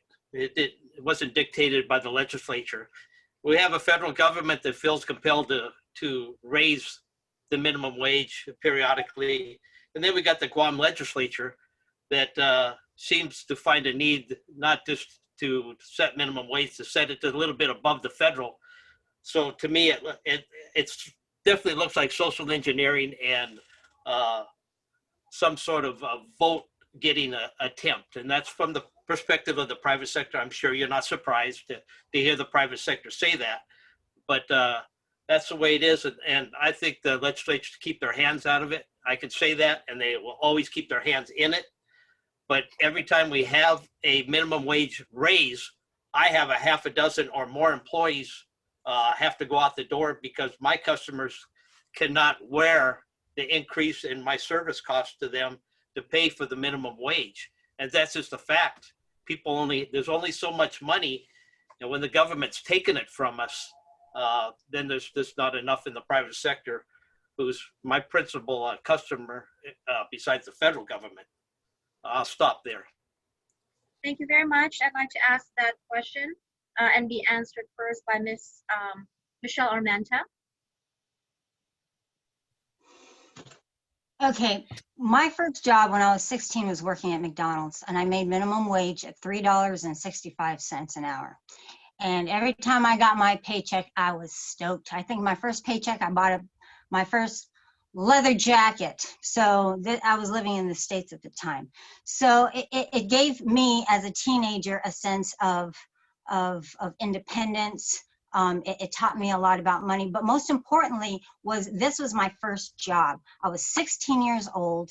A lot of times I didn't realize that I was making a mistake until I was in the process of making it. And I learned a lot on my first job. I think to this day, that's probably one of the hardest jobs I've ever had because it was a lot of work. Now, I only got paid $3.65 an hour, but I learned a lot. And the problem with increasing the minimum wage is you take that away from the 16-year-olds that are gaining this work experience. And when you do that, you know, all they're doing is they're basically competing with people who were like me, who decided to stay home with their kid, but they have all this work experience. It's like, okay, well, I want the $10 an hour job working part-time. Are they going to choose the 16-year-old without any experience, or are they going to choose the 40-plus-year-old who has experience and they have that responsibility? They don't have to worry about this person. You know, they're competing against me. And that's not what the first time job is all about. So when you increase that minimum wage, you know, not only are you reducing employment positions, which leads to layoffs, you're reducing the hours of the current employees that are working there. You lose that first time job experience. And not only that, if employers can't keep these or if they have to keep these employees, then the prices of everything are going to go up. So that's really going to affect the low income and the middle income people that have to survive. So I'm very much against it. I don't think that it should be increased at all. If anything, it should be decreased. But I know that people aren't going to go for that. But that's my position on the whole minimum wage thing. Thank you very much. I'd like to ask Ms. Joanne Brown to answer the same, please. Thank you very much for that question. I mean, no, at this time, I don't look at wanting to support any minimum wage increase. I mean, the current law put an increase in March of this year, and I believe in another 4 or 5 months, there's a second increase to the minimum wage that's going to go up. I look at, you know, the minimum wage, you know, as Michelle had mentioned, and you're kind of like you're starting off. I don't think it's an ending point, because while it sounds very popular and people think, oh, I'm earning more money and therefore I have more buying power, I think you see what the outcome of that is. Kind of like a false promise, because they get an increase of the minimum wage and all it does is increase the cost of everything else in terms of services and goods that are being provided.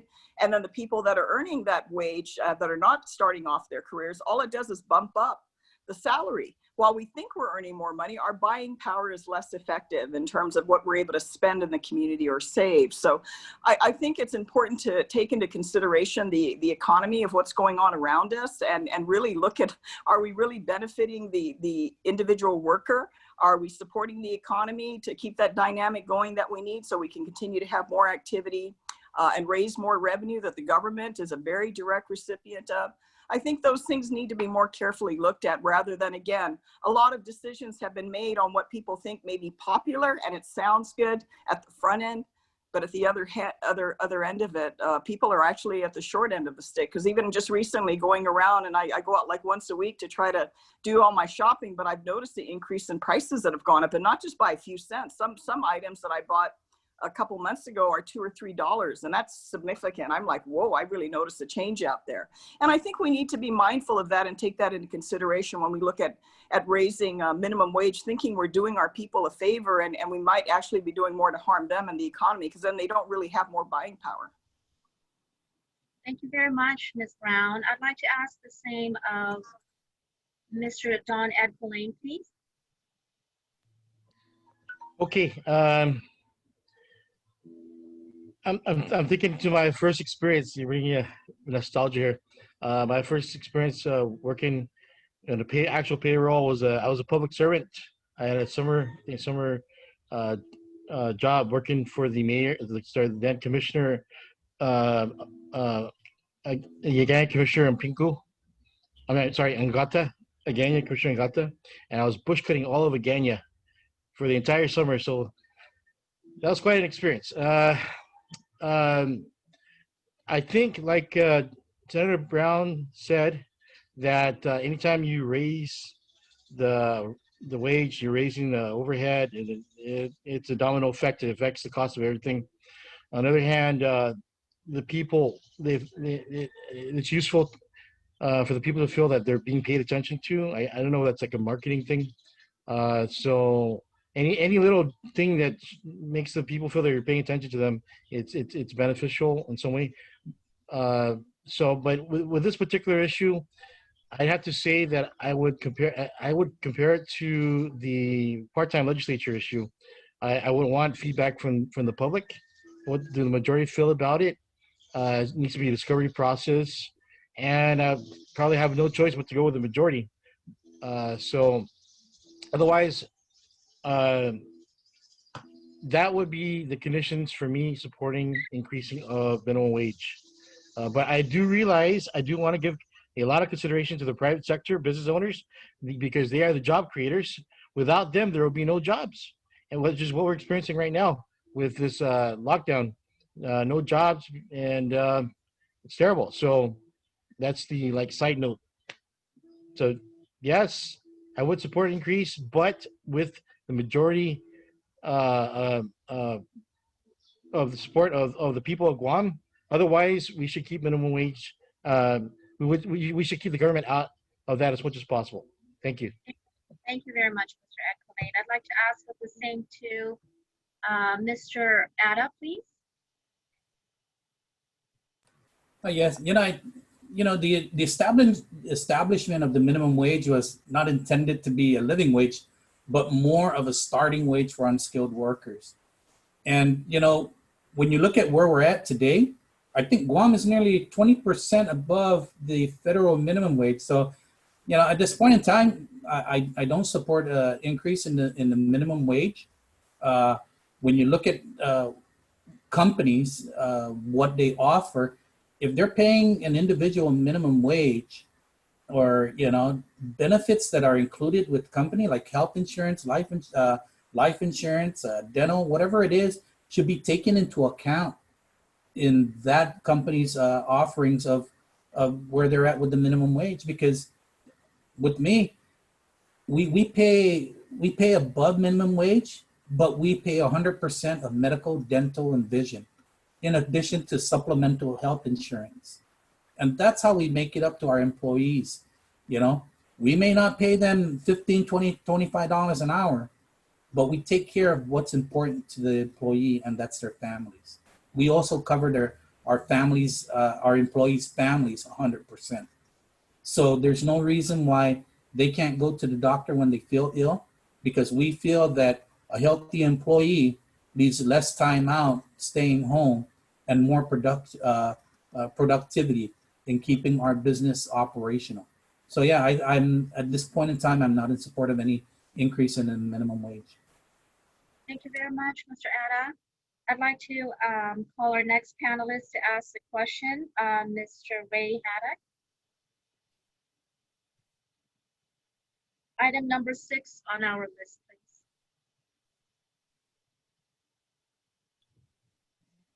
The artist,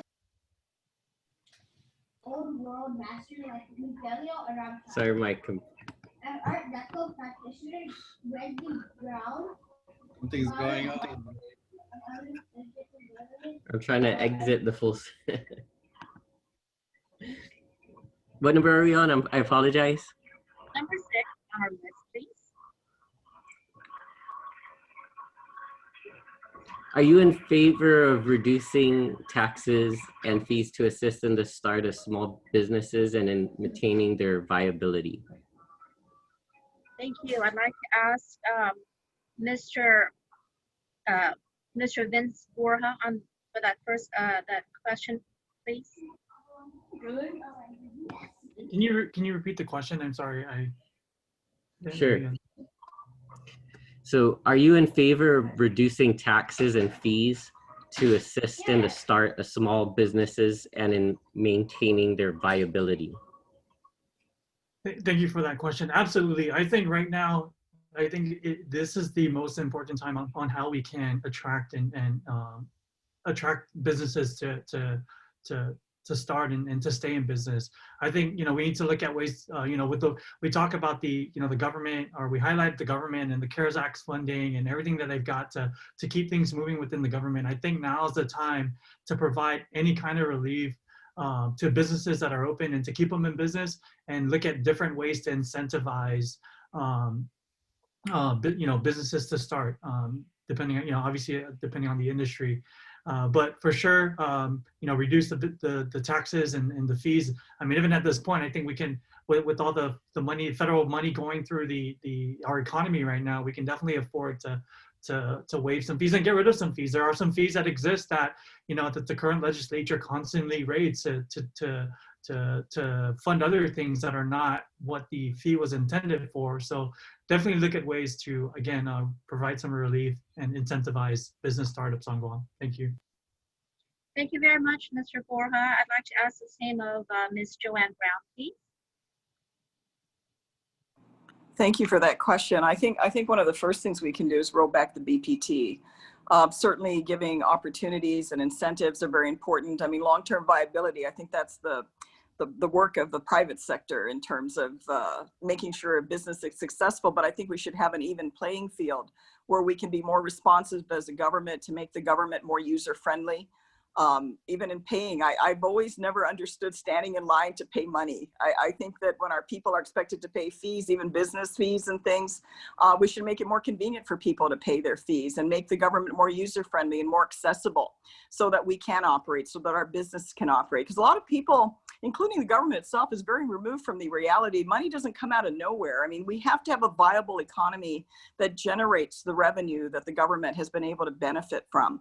And so certainly anything we can do to support that, especially during these challenging times, is what we should be looking at. And I don't understand why the existing legislature right here and now, while they've been pretty much absent and pretty much out of session, can't be having these type of forums and discussions right now, if not a few months ago, to see what they can do now, because the pain is coming. Maybe they don't feel it today, but the pain is coming in the next few months, into next year and the year after, before we get anywhere near in our economy back to where we were in January of this year. So that's something all our leaders should be looking at, because, we're on this train together, and the government will sustain itself right now artificially. But once that federal money starts slowing down, we're going to see a big drop, as Tony Atta had mentioned a little earlier. We should have been preparing for it earlier to minimize the hurt and the impact. I mean, when you're trying to make decisions when things are chaotic, you don't make the best. And so we should have already been doing that. And what we can do to keep our private sector afloat, keep our people working, which I think is very important for a whole lot of reasons. That's something that we should be very focused on. Thank you very much, Ms. Brown. I'd like to ask the same of Mr. Atta. Tony Atta, please. Mr. Tony Atta. Yes, in addition to the BPT, I think we also need to keep the current exemptions of the Dave Santos Act in place, and start, ensuring that, if you see what had happened to Chamorro Village a couple of months ago, I'm not sure if any of you have heard, where the administration of the Chamorro Village came back to the vendors and they were asking them for payment of rent during the shutdown. And I think that's an insult and a slap in the face to our small business owners, where government should have been more compassionate and understanding, that they should have just said, you know what, during this pandemic, I mean, they expected I'm pretty sure they expected of landlords that the tenants don't pay their rent, there's a moratorium on it, but yet the government turned around and tried to collect from the tenants of the Chamorro Village.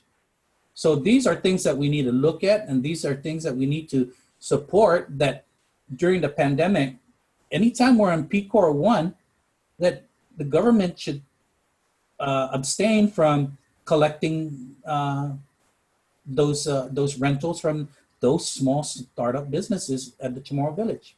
I mean, there's probably one or two that are not startups down there, but the overall basic incubator of the Chamorro Village was supposed to be startups, and I think we need to look into that even further. Thank you very much, Mr. Atta. I'd like to defer to our chairman, John Duenas, if you would like to do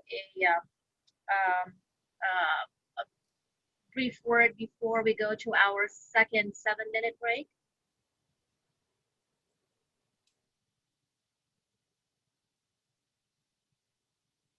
I don't have anything at this point.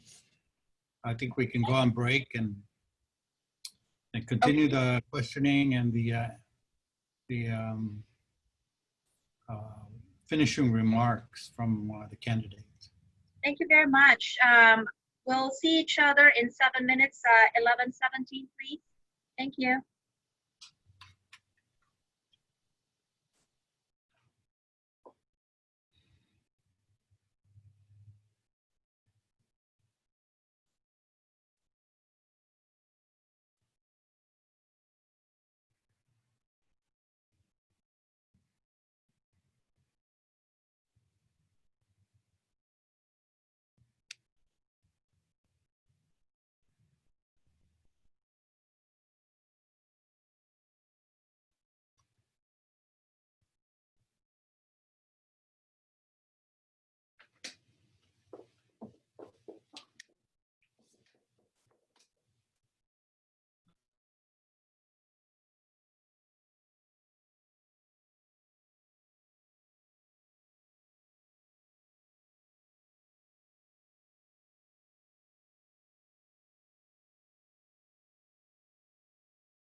Okay, folks, we're back on.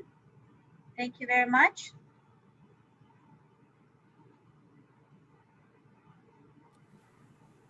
Hi, Peggy.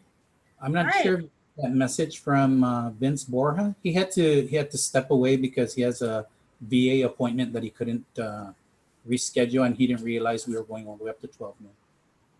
So he just asked me to relay that message to you. Thank you. Thank you very much. I appreciate that. Okay, so let's move on to our next question. And I'd like to call again our panelist, Mr. Monty McDowell, to ask the next question. And that would be item number 7 on our list. You know, before I ask a question, I always gotta have a little story here. So I got one here. Back in 2000, early 2000s, around 2002, I guess, I had an ad hoc committee with the Guam Chamber of Commerce. And on my committee, I had Senator Klitsky, Forbes, and Kasperbauer, and a litany of people from the chamber. And our goal was to try to work with the government of Guam to get what we considered non-governmental aspects of the government into the hands of the private sector. That basically, since World War II to the present day, everything was being done by the government. They hadn't shed things over the years to the private sector, even though the private sector had grown and become a very competent entity to do some of the services the government was doing. Governor Camacho liked it. He had us go around to all the agencies and talk to them about all the programs we could put the employees through to get them new jobs or integrate them into the private sector entity. And in the end, not one agency did anything about it. And I still remember going to Guam Memorial Hospital, and Dr. Chris Perez was the chairman, and everybody had to say what they said, which is, you can't privatize, no way, anything. And he was the chairman. He said, if it was up to me, I'd privatize every aspect of this hospital. Everything there is to do with it would be in the hands of the private sector. With that said, what functions of the government of Guam do you believe should be privatized? And I'd like to ask this question to Ms. Joanne Brown, please. You know, Monty, I would look at that issue. I mean, I was there when we voted for the legislation that privatized the Guam Power Authority. And we certainly seen that how that has benefited, you know, contributing to telecommunications here on the island. I don't have a specific area that I can say right now. I'm identifying and saying, this is what I want to privatize. I think that's something that we should be open to dialogue with and hearing where and how can that benefit the public? Because at the end of the day, public assets are something I'm also very careful of looking at how that's managed, because I've been in politics and government 30 plus years, and I know things can play many different ways. And there's a lot of influence out there that may not necessarily represent public interest. But I think if we have open, transparent dialogue and how perhaps those services can even be better service to the public, I'm open certainly to looking at that. One thing I want to say, Monty, with your comment, with regards to what your experience has been. I think this kind of antagonistic relationship over the years, sometimes between what we look at as the government and the private sector, I think if we sit down and have a lot more dialogue rather than one thinking they know better than the other, we know that over the years that's pretty much been the attitude. I think we can have much more productivity than what we've had. When I see your representatives from the chamber literally crying on the radio about their position and how the government's not listening, I know there's many ways that relationship can be improved so that we don't have what is looked at as us against them, and start realizing that, hey, we're all in the same boat together and we have a lot to gain by working together. And even when we don't agree, I think putting things on the table and dialoguing about them and looking what better solutions are out there, especially as we go into having less resources to manage, that's something we can all gain from. Thank you very much, Ms. Brown. Can I interject real quickly? I just want to reiterate again, when I did form that committee, I had 3 Guam senators on there, which was Klitsky, Forbes, and Kasperbauer, and they went hand in hand with the chamber in this quest. So I think that was a good example of maybe not just one side crying on the shoulder, that we actually had support. It didn't work. I worked with all 3 of them. Yes, you did. I did. served with all 3 of them. Okay, thank you. Thank you very much. I'd like to ask the same question to Mr. Tony Ada, please. Yeah, I think when we look at it, the functions probably, what function I believe of the government of Guam should be privatized. I truly believe that the hospital probably should be privatized. We're going to be coming up to a time where every penny is going to count at that hospital. And how we provide healthcare to our people is going to be very important. In the next coming, I would say maybe 2-3 months, when everyone's health insurance, those that are unemployed, start to run out, the hospital is going to be inundated with people going there to receive free medical care. And the survivability or the of the hospital is going to be very important. Yes, we have 2 hospitals, GRMC, which is privatized, and GNH, but I think we need to get an administration and that it should be a public-private partnership to ensure that the best value for care, the best ways to buy prescriptions or medical supplies, and the best administration of the hospital will probably be a greater function that is provided by a private firm that is specialized and an expert in this field. So I believe that it should be the hospital. Thank you very much, Mr. Ada. I'd like to ask the same question to Ms. Sandra Sayao. Oh, I think we lost her there. I'd like to ask the same question then to Ms. Michelle Armenta. Yeah, so there have been some situations going on recently, well, that I've been paying particular attention to regarding the hospital. So I think that the hospital should definitely be something that should be privatized, and I say that as definitely as a concerned citizen. Also, I would like to, I know that a lot of people are also talking about privatizing the power company.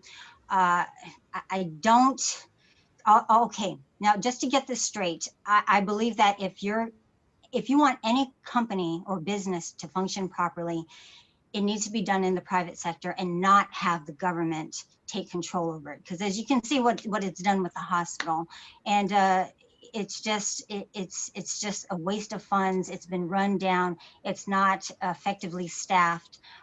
When you go into something like the power company, however, I was doing a little bit of research on that because the power that we have here is it's just outrageous. And so because I know a lot of people were looking at privatizing that, but I think that we can go a different route as far as just deregulating it. And with deregulating it, the government would still be dispersing the electricity, but what we do is we would provide private retail electric providers. So that would create different companies, that would create more jobs, that would also create competition, that could lower rates. It could also improve technology for greener energies, because I know that that's a big thing going on right now that people are concerned about. But when you have the government in control of something like that, they always have this plan that's like 30, 40, 50 years from now. And a lot of technology has changed in a very short amount of time, especially these days. Because I know when I look back in the past 25 years, hardly anybody even had a cell phone. And so if you're looking at programs that the government is going to run to try to have these greener energies, to be more energy efficient, this plan always takes place like in the year 2045 or something like that. So if you want something to be more effective, it has to be run in the private sector.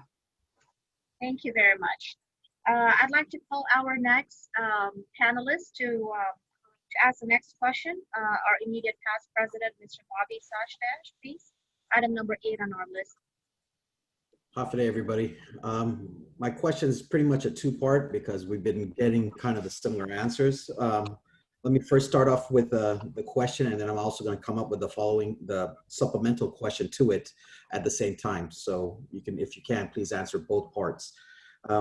First part is, are you in support of the impeding trade buildup and the marine relocation? Number 2, if so, what kind of legislation would you be able to provide to support your position? Bobby, would you mind repeating that one more time, please? You cut off a little.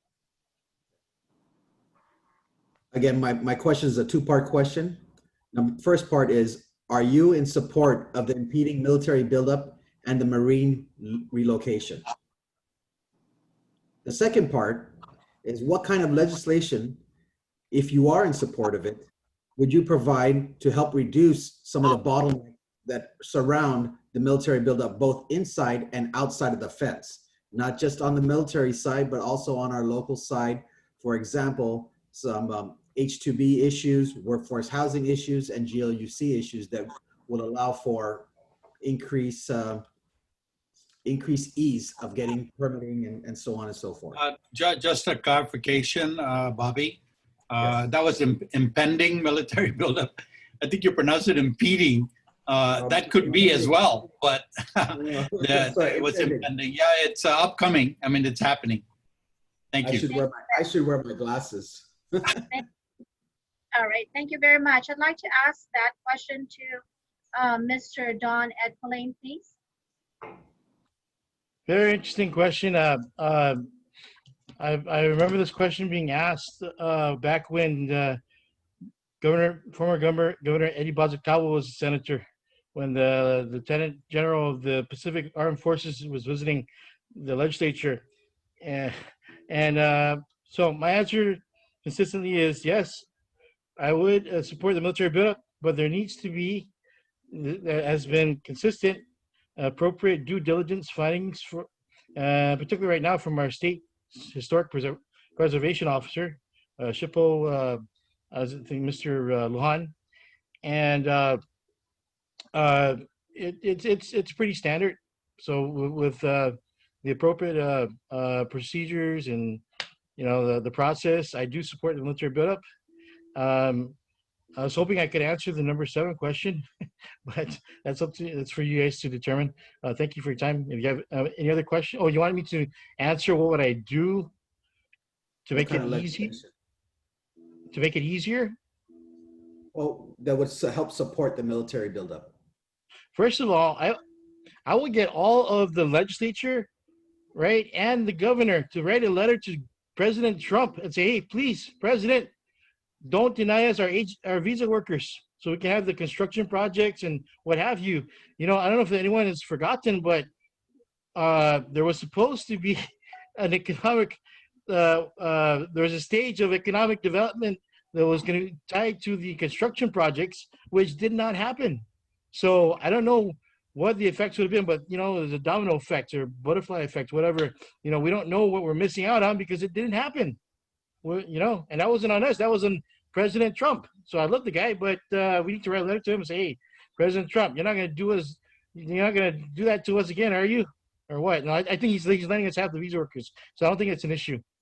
But if there's any other concerns that we can anticipate, that the president might deny us or someone might deny us, we need to write out a letter to them and say, hey, please don't do that to us so we can have our economic recovery. Okay, thanks for your time. Thank you very much, Mr. Edpolane. I'd like to ask a question to Mr. Tony Atta, please.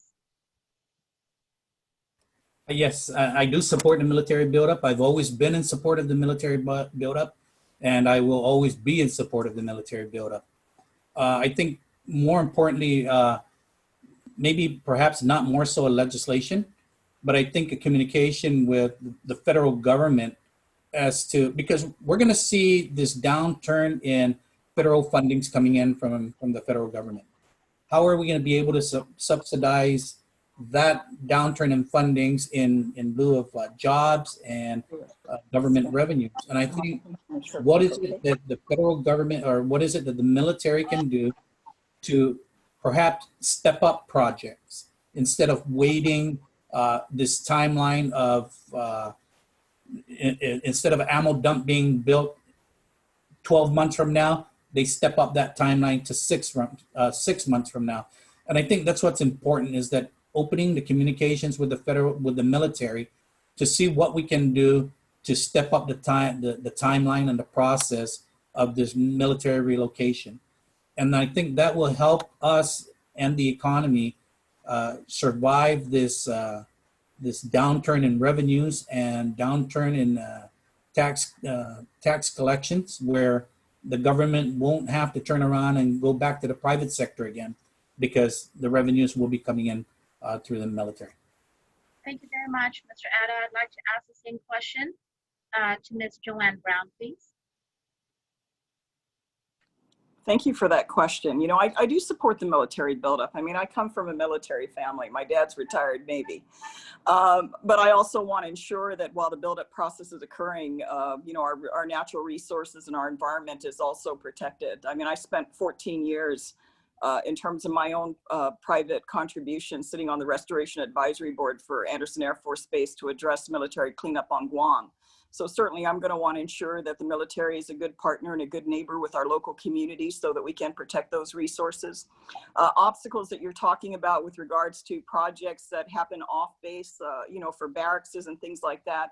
I think those are things we can be involved in to a certain degree, but I would also encourage you because while we're the ones now running in this election for 2020, a lot of these things are administrative in nature, and they're things that the administration can and should be doing to assist right now because they are directly in charge of running the government. I mean, we just set policy, but we're not the hands that actually go in and operate the government. So I would also encourage your organization to hold the administration's feet to the fire in these areas where you need responsiveness so that they can help facilitate, because certainly we have a very good partnership with the military. There are many, many families on Guam that are actually in the Guard or other members that serve in the armed forces of the United States. So we definitely have that relationship, but I think we can work a lot better as a government working with the military to continue to do good things, because right now that's what's sustaining Guam. I mean, the comfort that some people in government are feeling is because of the federal and military investment that's happening on the island. I think we just need to continue to build on a good partnership. At the same time, what was mentioned earlier by Dawn with regards to the H-2 visa issue, we certainly want to see some work being done there, and certainly want to work with our current Trump administration, as Governor Calvo has been very active in vocalizing, to get our local community to have the same benefit, because it's really brought a standstill to a lot of local projects on the island. A lot of residents want to be able to either build a new home or do some expansion on their homes to address the growing need out there. So I think we want to look at how can we mutually benefit from this growth and minimize the adverse aspects as much as possible. But certainly in terms of the buildup, I'm in support and in favor of it. Thank you very much, Ms. Brown. I'd like to call our next panelist to ask a question.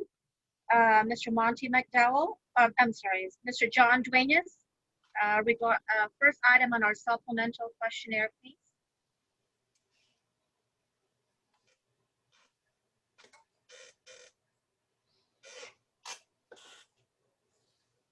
Right, the first question in our supplemental questionnaire.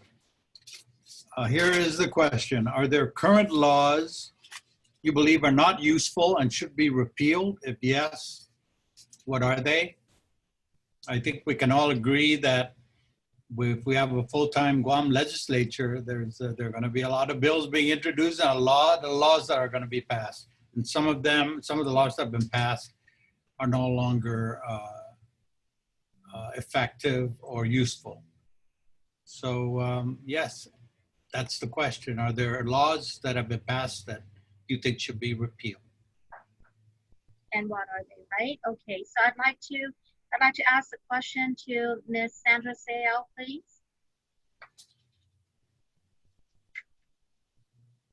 Ms. Sayal? Yes.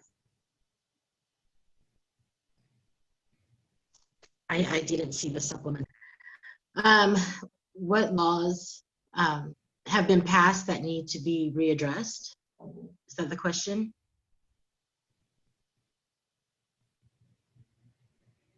Yes.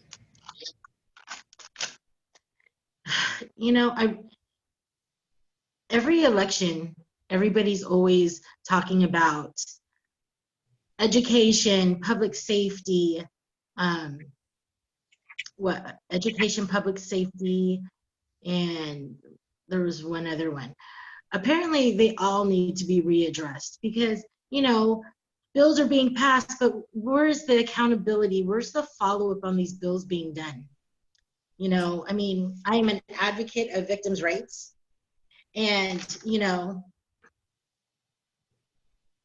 where's the rights for the victims? You know, it's not worth having victims' bill of rights if there's no accountability, any consequences when the victims' rights are being violated.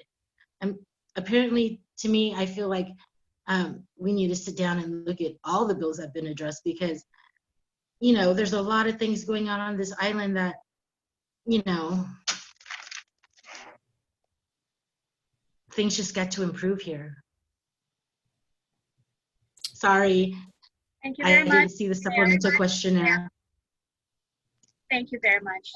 I appreciate that. I'd like to ask Ms. Michelle Armenta to answer the same, please. Okay. One of the things that, yeah, I know that there are a lot of laws on the book that are basically have been ignored, and some laws that have been forgotten, and some things that just certainly need to change. So I know that one thing that I do want to look into is the mandatory arbitration for medical malpractice. I think that is an outdated law, and I think that that needs to be readdressed. I know that the main concern with that is insurance for medical malpractice, but I don't think that we have to go to that extent of where there has to be a mandatory arbitration. Also, I'm in support of the Second Amendment, and I know that Guam has some of the most strictest laws that I've even experienced here on the island. Because even when I first came onto the island, I had a handgun. It was in the container. They brought in it. They asked me, okay, well, do you have a handgun? Yes, I do. Where is it? Well, it's in the container. Where in the container? I don't know. It's in one of the boxes. We literally had to dig through all of the boxes to find it, and then I had to take it to the armory. They had to hold. They're like, well, if you have that weapon in your possession, then you will be guilty of a felony. And I'm like, you've got to be kidding me. I've lived in some of the most liberal states, and you're not even required to register a gun. So I think that gun registration, I think is, I don't think it's necessary. It's one thing if you're licensed to conceal, which I am, but I don't think that every person who even owns a handgun, especially just for their home protection, needs to register their weapon. It's a long process, and I think it's really unnecessary. And I think that that goes along with unnecessary use of government. Of the government agency, because they have to do a background investigation and all these things that is really unnecessary. So it's necessary if you want to conceal, but not necessarily if you just want to own one. So that's my stance on that. Yes, thank you very much. I'd like to ask Mr. Tony Atta, please. Same question. Yes, well, what I like to do is to remove the burdens of proof for affirmative defense on self-defense. It requires victims to prove that they did not have an opportunity to retreat prior to using defensive force. Being the author of the Castle Doctrine Bill, I found it intriguing that, you had to find, if you were in your home, you had to go and get away from an intruder, and you couldn't protect yourself, because then you would have been found guilty. And then you become the victim twice, not only the victim in your own home, but a victim in court. So, once a person came into your house, their intent while you're home is to harm you. I mean, that's their intent. They wouldn't have come into your house if you weren't home. They would have came in, and their intent is not to harm you. But if you were home, their intent is to harm you. And you should have every right to defend yourself and your family without the fear of prosecution a second time. So that's the law that I would probably continue to move forward with and have repealed. Thank you very much, Mr. Atta. I'd like to ask one of our panelists, Mr. Monty McDowell, to ask the next question. It's item number 6 on our list. Thank you, Peggy. This is near and dear to me. Back in 2002, the Judiciary of Guam started the therapeutic courts in juvenile, family, and adult drug program. Obviously, the awareness came about because of the devastation of the drug addiction that permeates our island. And we had presiding judge Alberto Lamarena and Judge Liz Barrett Anderson come to the chamber and ask for support. I wasn't too thrilled at that time, but shortly thereafter, I became a staunch supporter of the system and have been working with them for 18 years now.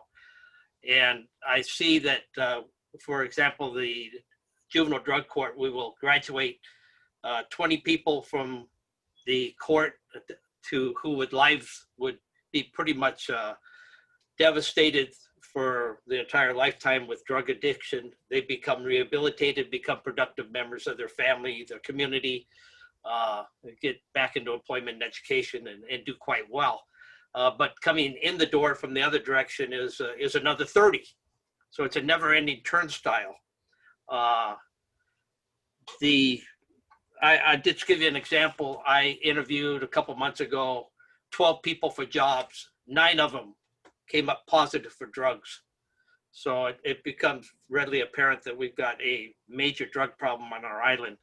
And my question is, how do you plan to address drug abuse on the island? Thank you. I'd like to ask that question to Ms. Joanne Brown, please. Well, Monty, that's a pretty loaded question because there's probably a number of factors that contribute to drug use.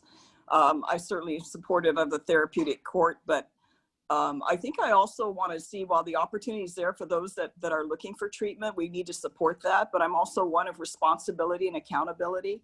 I think too much of the crime that our people are experiencing in our community, I mean, the fact that we have to board up our windows and lock them, the fact that we got to get security systems.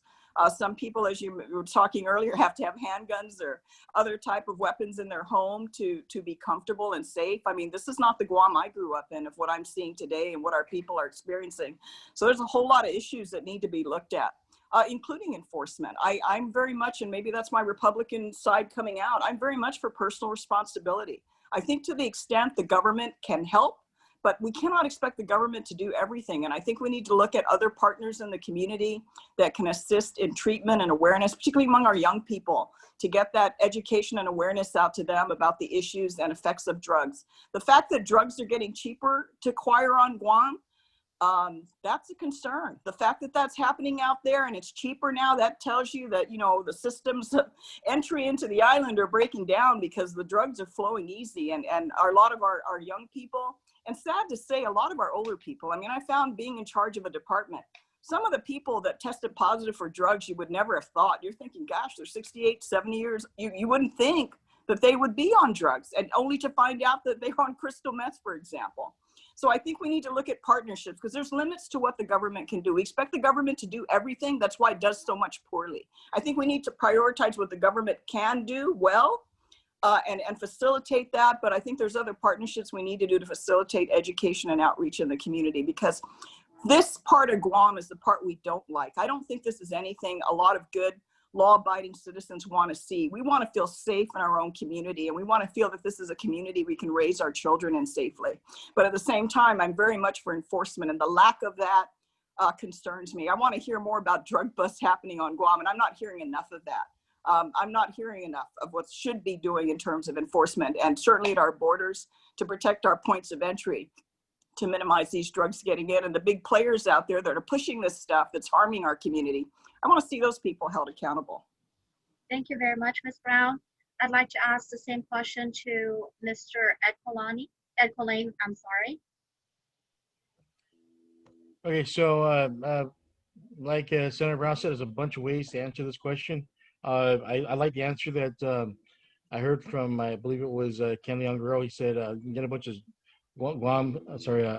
drug sniffing dogs, and that's just to find this stuff. As far as helping people who are addicted to the stuff, there are programs, and not so much because we owe it to them and they're entitled, but because they're part of our community, and ultimately, whether or not we like it, it's going to affect us. There will be a domino effect somehow, some way or another. It will affect us. And there's someone we know, someone we're related to, it's going to affect us or people we care for in some way. Uh, and a lot of, I think maybe some of the homeless might have issues with this, I guess it's some form of epidemic drug issue.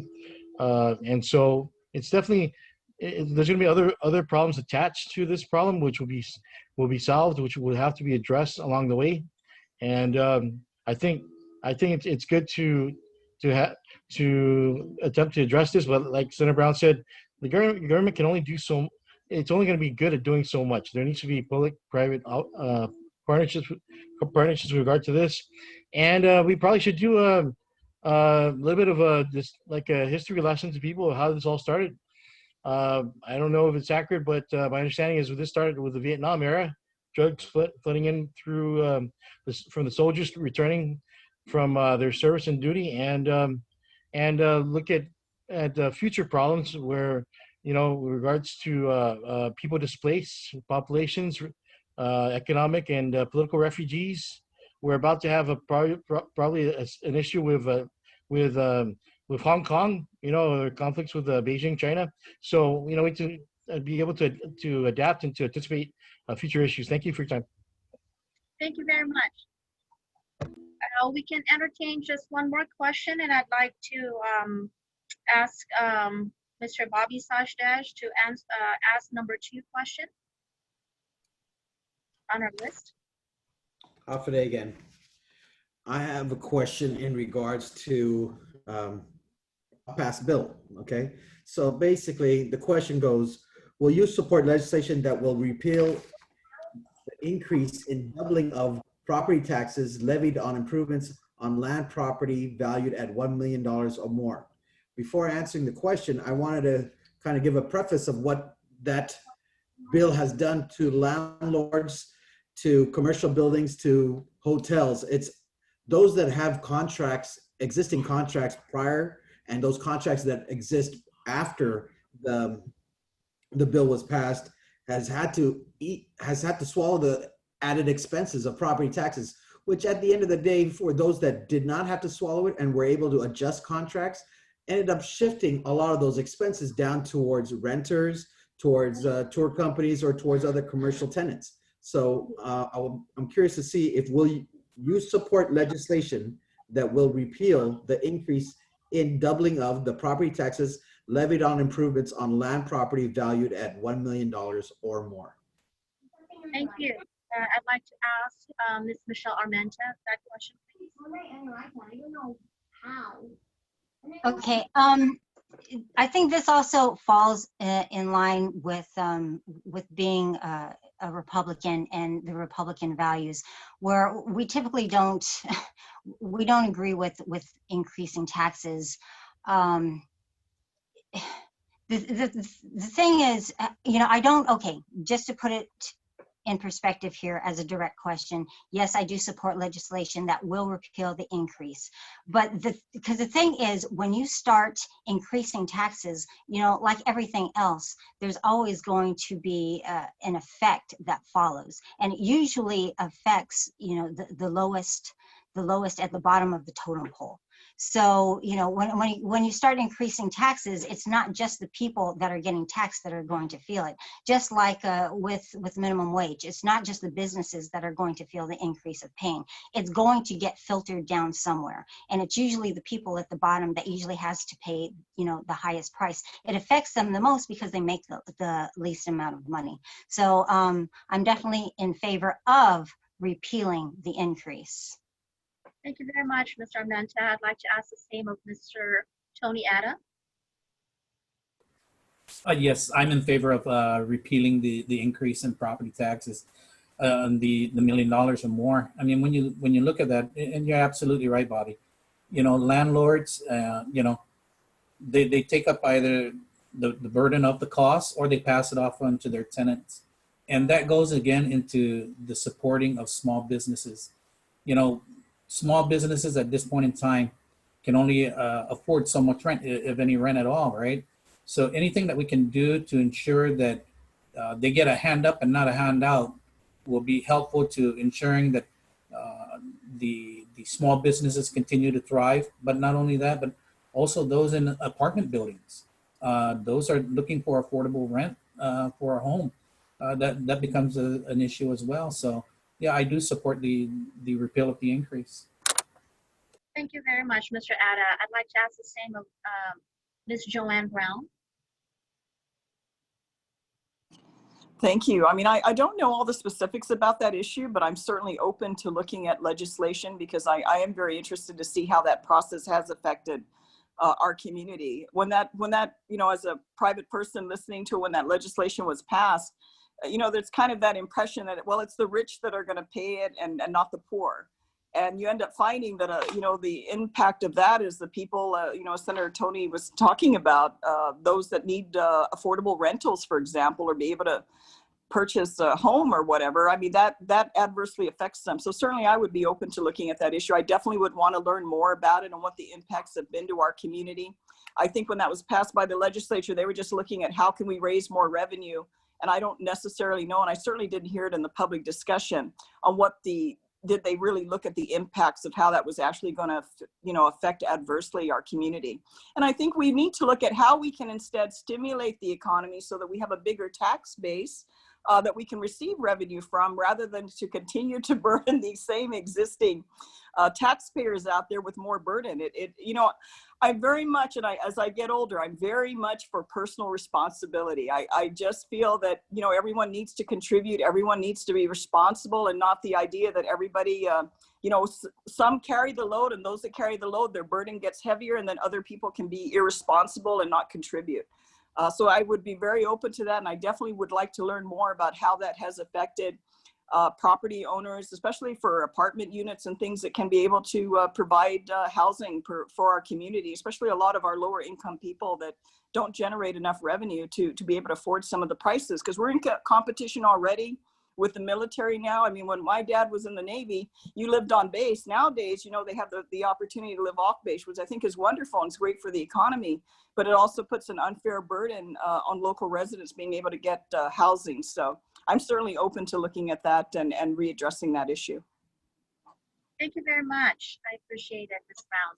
So before we go into our closing remarks, which again, I'd like to briefly read our housekeeping rule in reference to that.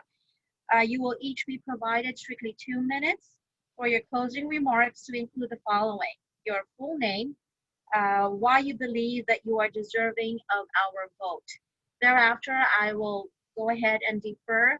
Well, first I will defer it to our Chairman, John Duenas. Then we move into our closing remarks.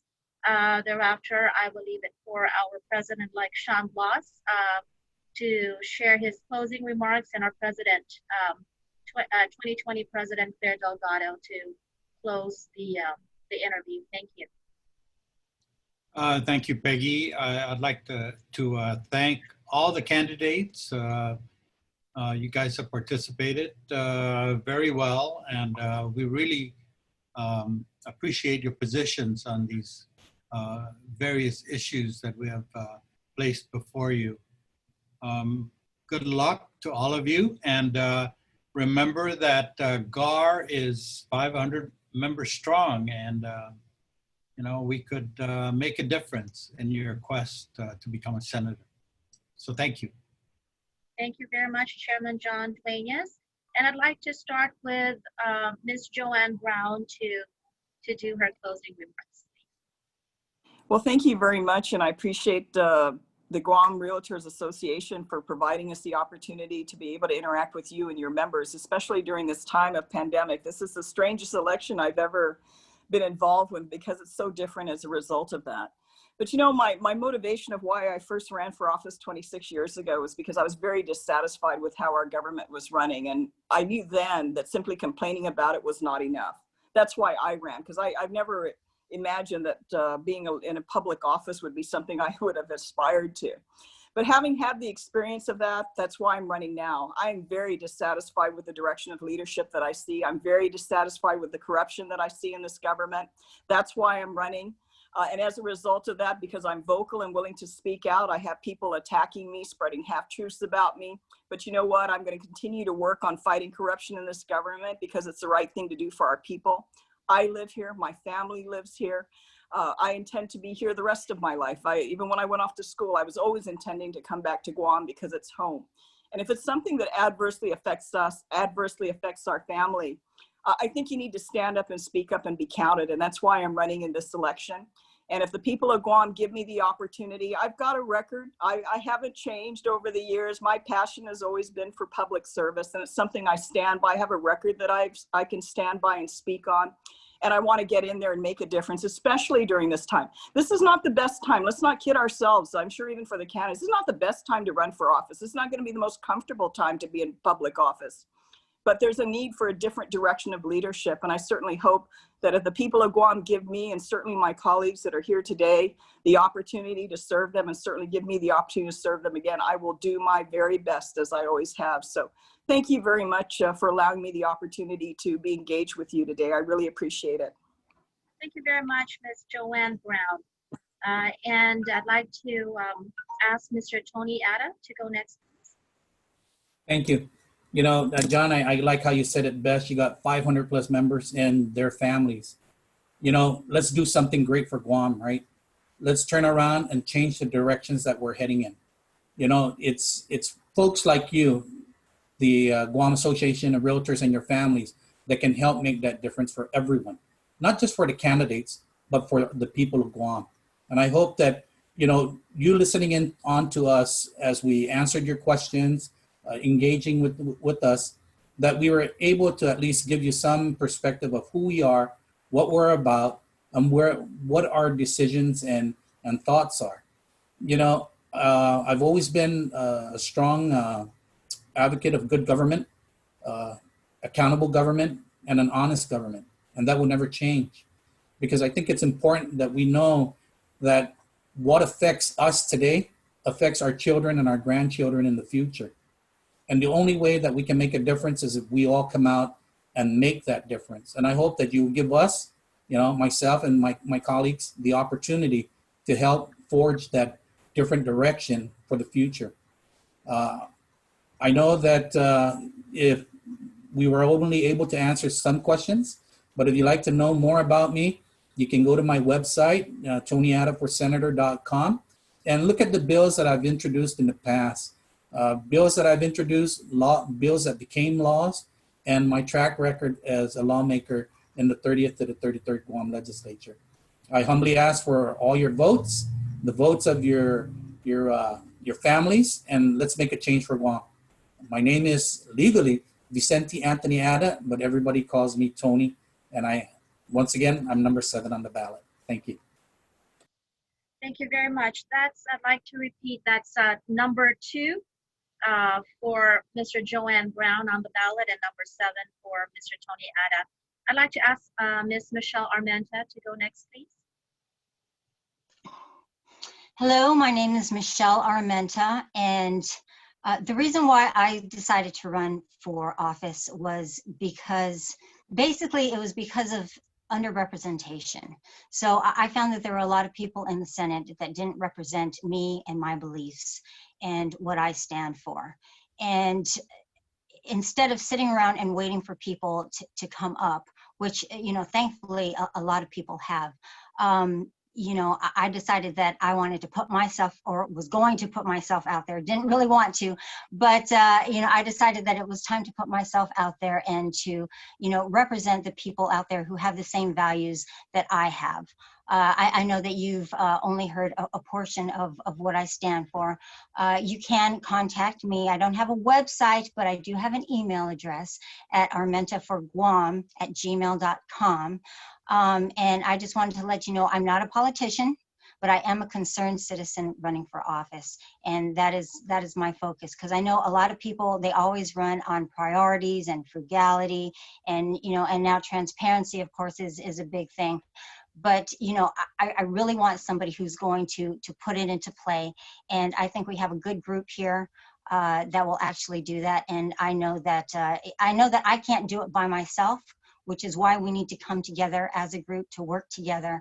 You know, and even though I see some people who say, well, I can't do it because of this. I mean, I just at least put up a fight, and that's what I want to do. I want to put up a fight for what we believe in, and we need to make this place a better place for our kids, which is what really brought everything, you know, to my focus, because that's how everything was really hitting home. Because, you know, like Joanne said earlier, this isn't the same Guam that, you know, even I grew up with. So yeah, I am armed, and I shouldn't have to feel better about that when I sleep at night. So so please, I am number one on the Republican side of the ballot. So please vote for me. Thank you very much, Ms. Armenta. I'd like to ask Mr. Don Edfeline, please, to go next. Hello, my name is Don Antonio Ada Equilani. I'm number 12 on the Republican side of the general election ballot, and I'd like to humbly ask for your vote. If you feel the need to contact me personally, you can. If you don't already know my email, please get in touch with me with the Guam Election Commission or the Republican Party. If for some reason you're not able to get in touch with me, I've had issues with my email, so that's why, just in case. Like Ms. Marmentos was saying, and Ms. Brown, Senator Brown, this is very different Guam from what I remember growing up in, and you know, I feel the need to participate in our government, in our community. I feel the need to have my voice heard, and I don't know if it was just the pandemic, but I had this very strong impression it was not being heard. I wasn't able to get in touch with my elected officials. I wasn't, you know, there's a lot of things that were normal that were not happening, or were not available. And so I felt that I shouldn't be, you know, if it's not there, I shouldn't complain about it. I should try to be an influence, to have what I feel should be there, what representing my interests and people who have the same interests as me. And there are three primary focuses on my platform. I'm very much pro-life, which is particularly why I'm a Republican.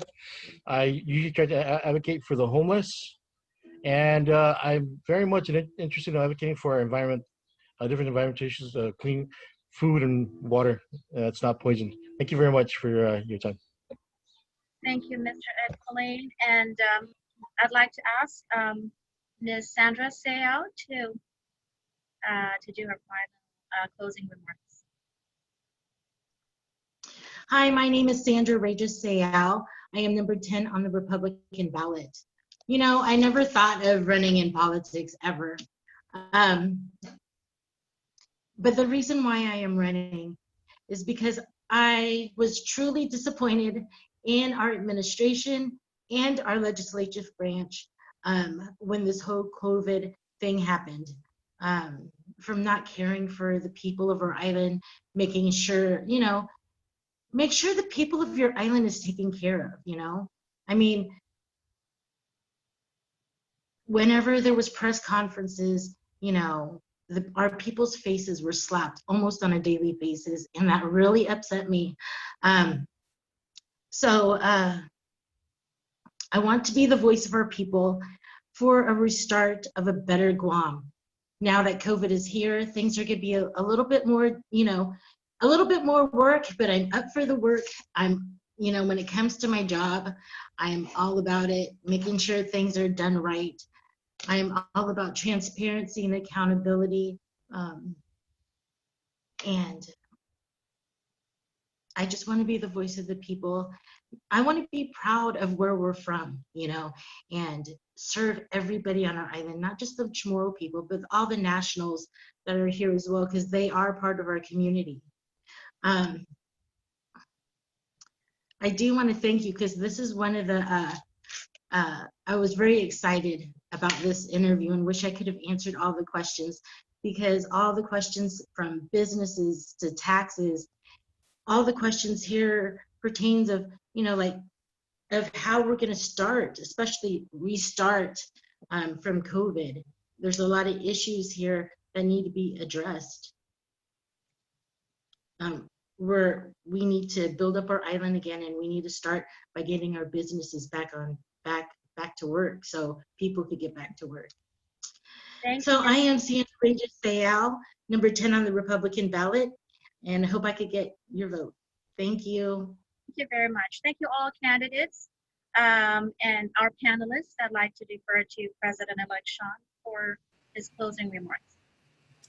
Half a day, everybody. I just want to say, I mean, and I know you've heard it at least 3 times already, but thank you very much for your time today.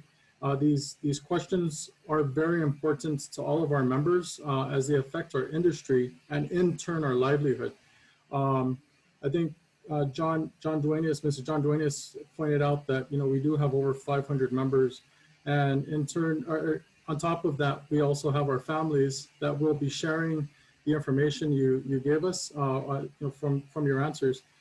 But even further than that, we have a lot of customers that we talk to, clients and customers on a daily basis, that your answers will affect their livelihood as well. So thank you again for taking the time to be here and to answering that. John also said it best when he said that we're keeping record, and we are. We will be monitoring for those of you that do make it into office, everything that you promised, and we'll be matching with everything that you do. You know, so for future votes, we do urge you to please keep everything that you said you would do to heart and just get it done.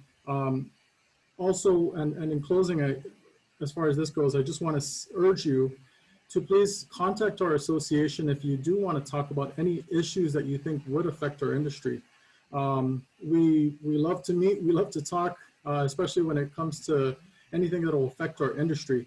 So please contact Guam Association of Realtors if you do just want to have a conversation about something and get our input on it. To the panelists, I thank you very much for your time. This is definitely very well put together. You guys are awesome. And to the panelists as well as the attendees, I want to stress and urge the importance of voting. These kind folks took time in their day to answer the questions that do affect our livelihood. And now it's our turn to put the candidates that we feel would benefit us into office. So let's get out there and vote, and let's make sure that we urge others to vote as well. Thank you very much. Thank you, President-elect Sean. President Claire? Thank you. Really not much more to say. I'm going to echo a lot of what was already said. 2020 is a year of change and a year of making a change. First of all, thank you to everybody, the panelists, attendees. Great job. The candidates for your time and responses, and certainly your insights on your position to the various topics and issues that are important to us. As John has also mentioned, and has it been mentioned before, our association is over 500 members strong, families, clients, and the like. And while we do keep track of the voting record, overall performance, and your platforms, we also want to extend, you know, the invitation to communicate with us, and we do want to remain, and we will remain, an active participant on our island, especially with our issues. We believe that a working partnership is vital to keeping our industry effectively running and meeting the needs of our clients, our public, and each other. So once again, I thank you. I wish you all luck. Be safe, be well, and have a good day. Thank you all very much, and the best of luck to everybody. Stay safe. Thank you. Thank you. Have a good one. Thank you. Thank you. John, can I ask you a question after? Sure. Okay.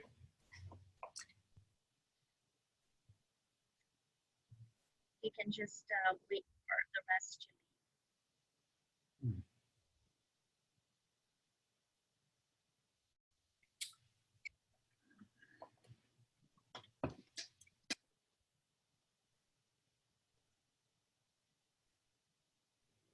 just one more. One more, Yep. yes. From there. She hasn't logged off yet. Just a moment, John.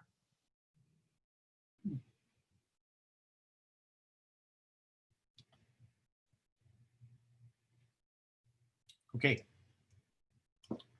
Yes, Peg. You're muted. Yes, John, I wanted to find out, what do you think of, because some of the questions that I've been asking, these are written questions they submitted to us that we can upload in our website. How about if I do an interchanging back and forth of the written questions, the questions with the written answers to it, and the supplemental? So that way we can ask a little bit more of the supplemental questions. Are you okay with that? So we can try that tomorrow. Yeah, I'm okay with that. I think, yeah, I'm okay with that. I really like to start it off with the first and second questions that you pose, because that's really a big deal in our real estate industry. And then I just will play around with a supplemental going back and forth for the next couple of days to ask questions, just to make sure that we hear their points on the supplemental questionnaire. You're Sure. okay with that? Okay, Yeah. wonderful. Thank you very much, John. Appreciate it. Yeah. Oh, Okay. by the way, on Friday, I don't know. Let me know what you prefer. Friday afternoon, or Monday or Saturday, because we need to start for our ad campaign. We need to start putting out whoever we're going to endorse, the final issues that we would like to publish.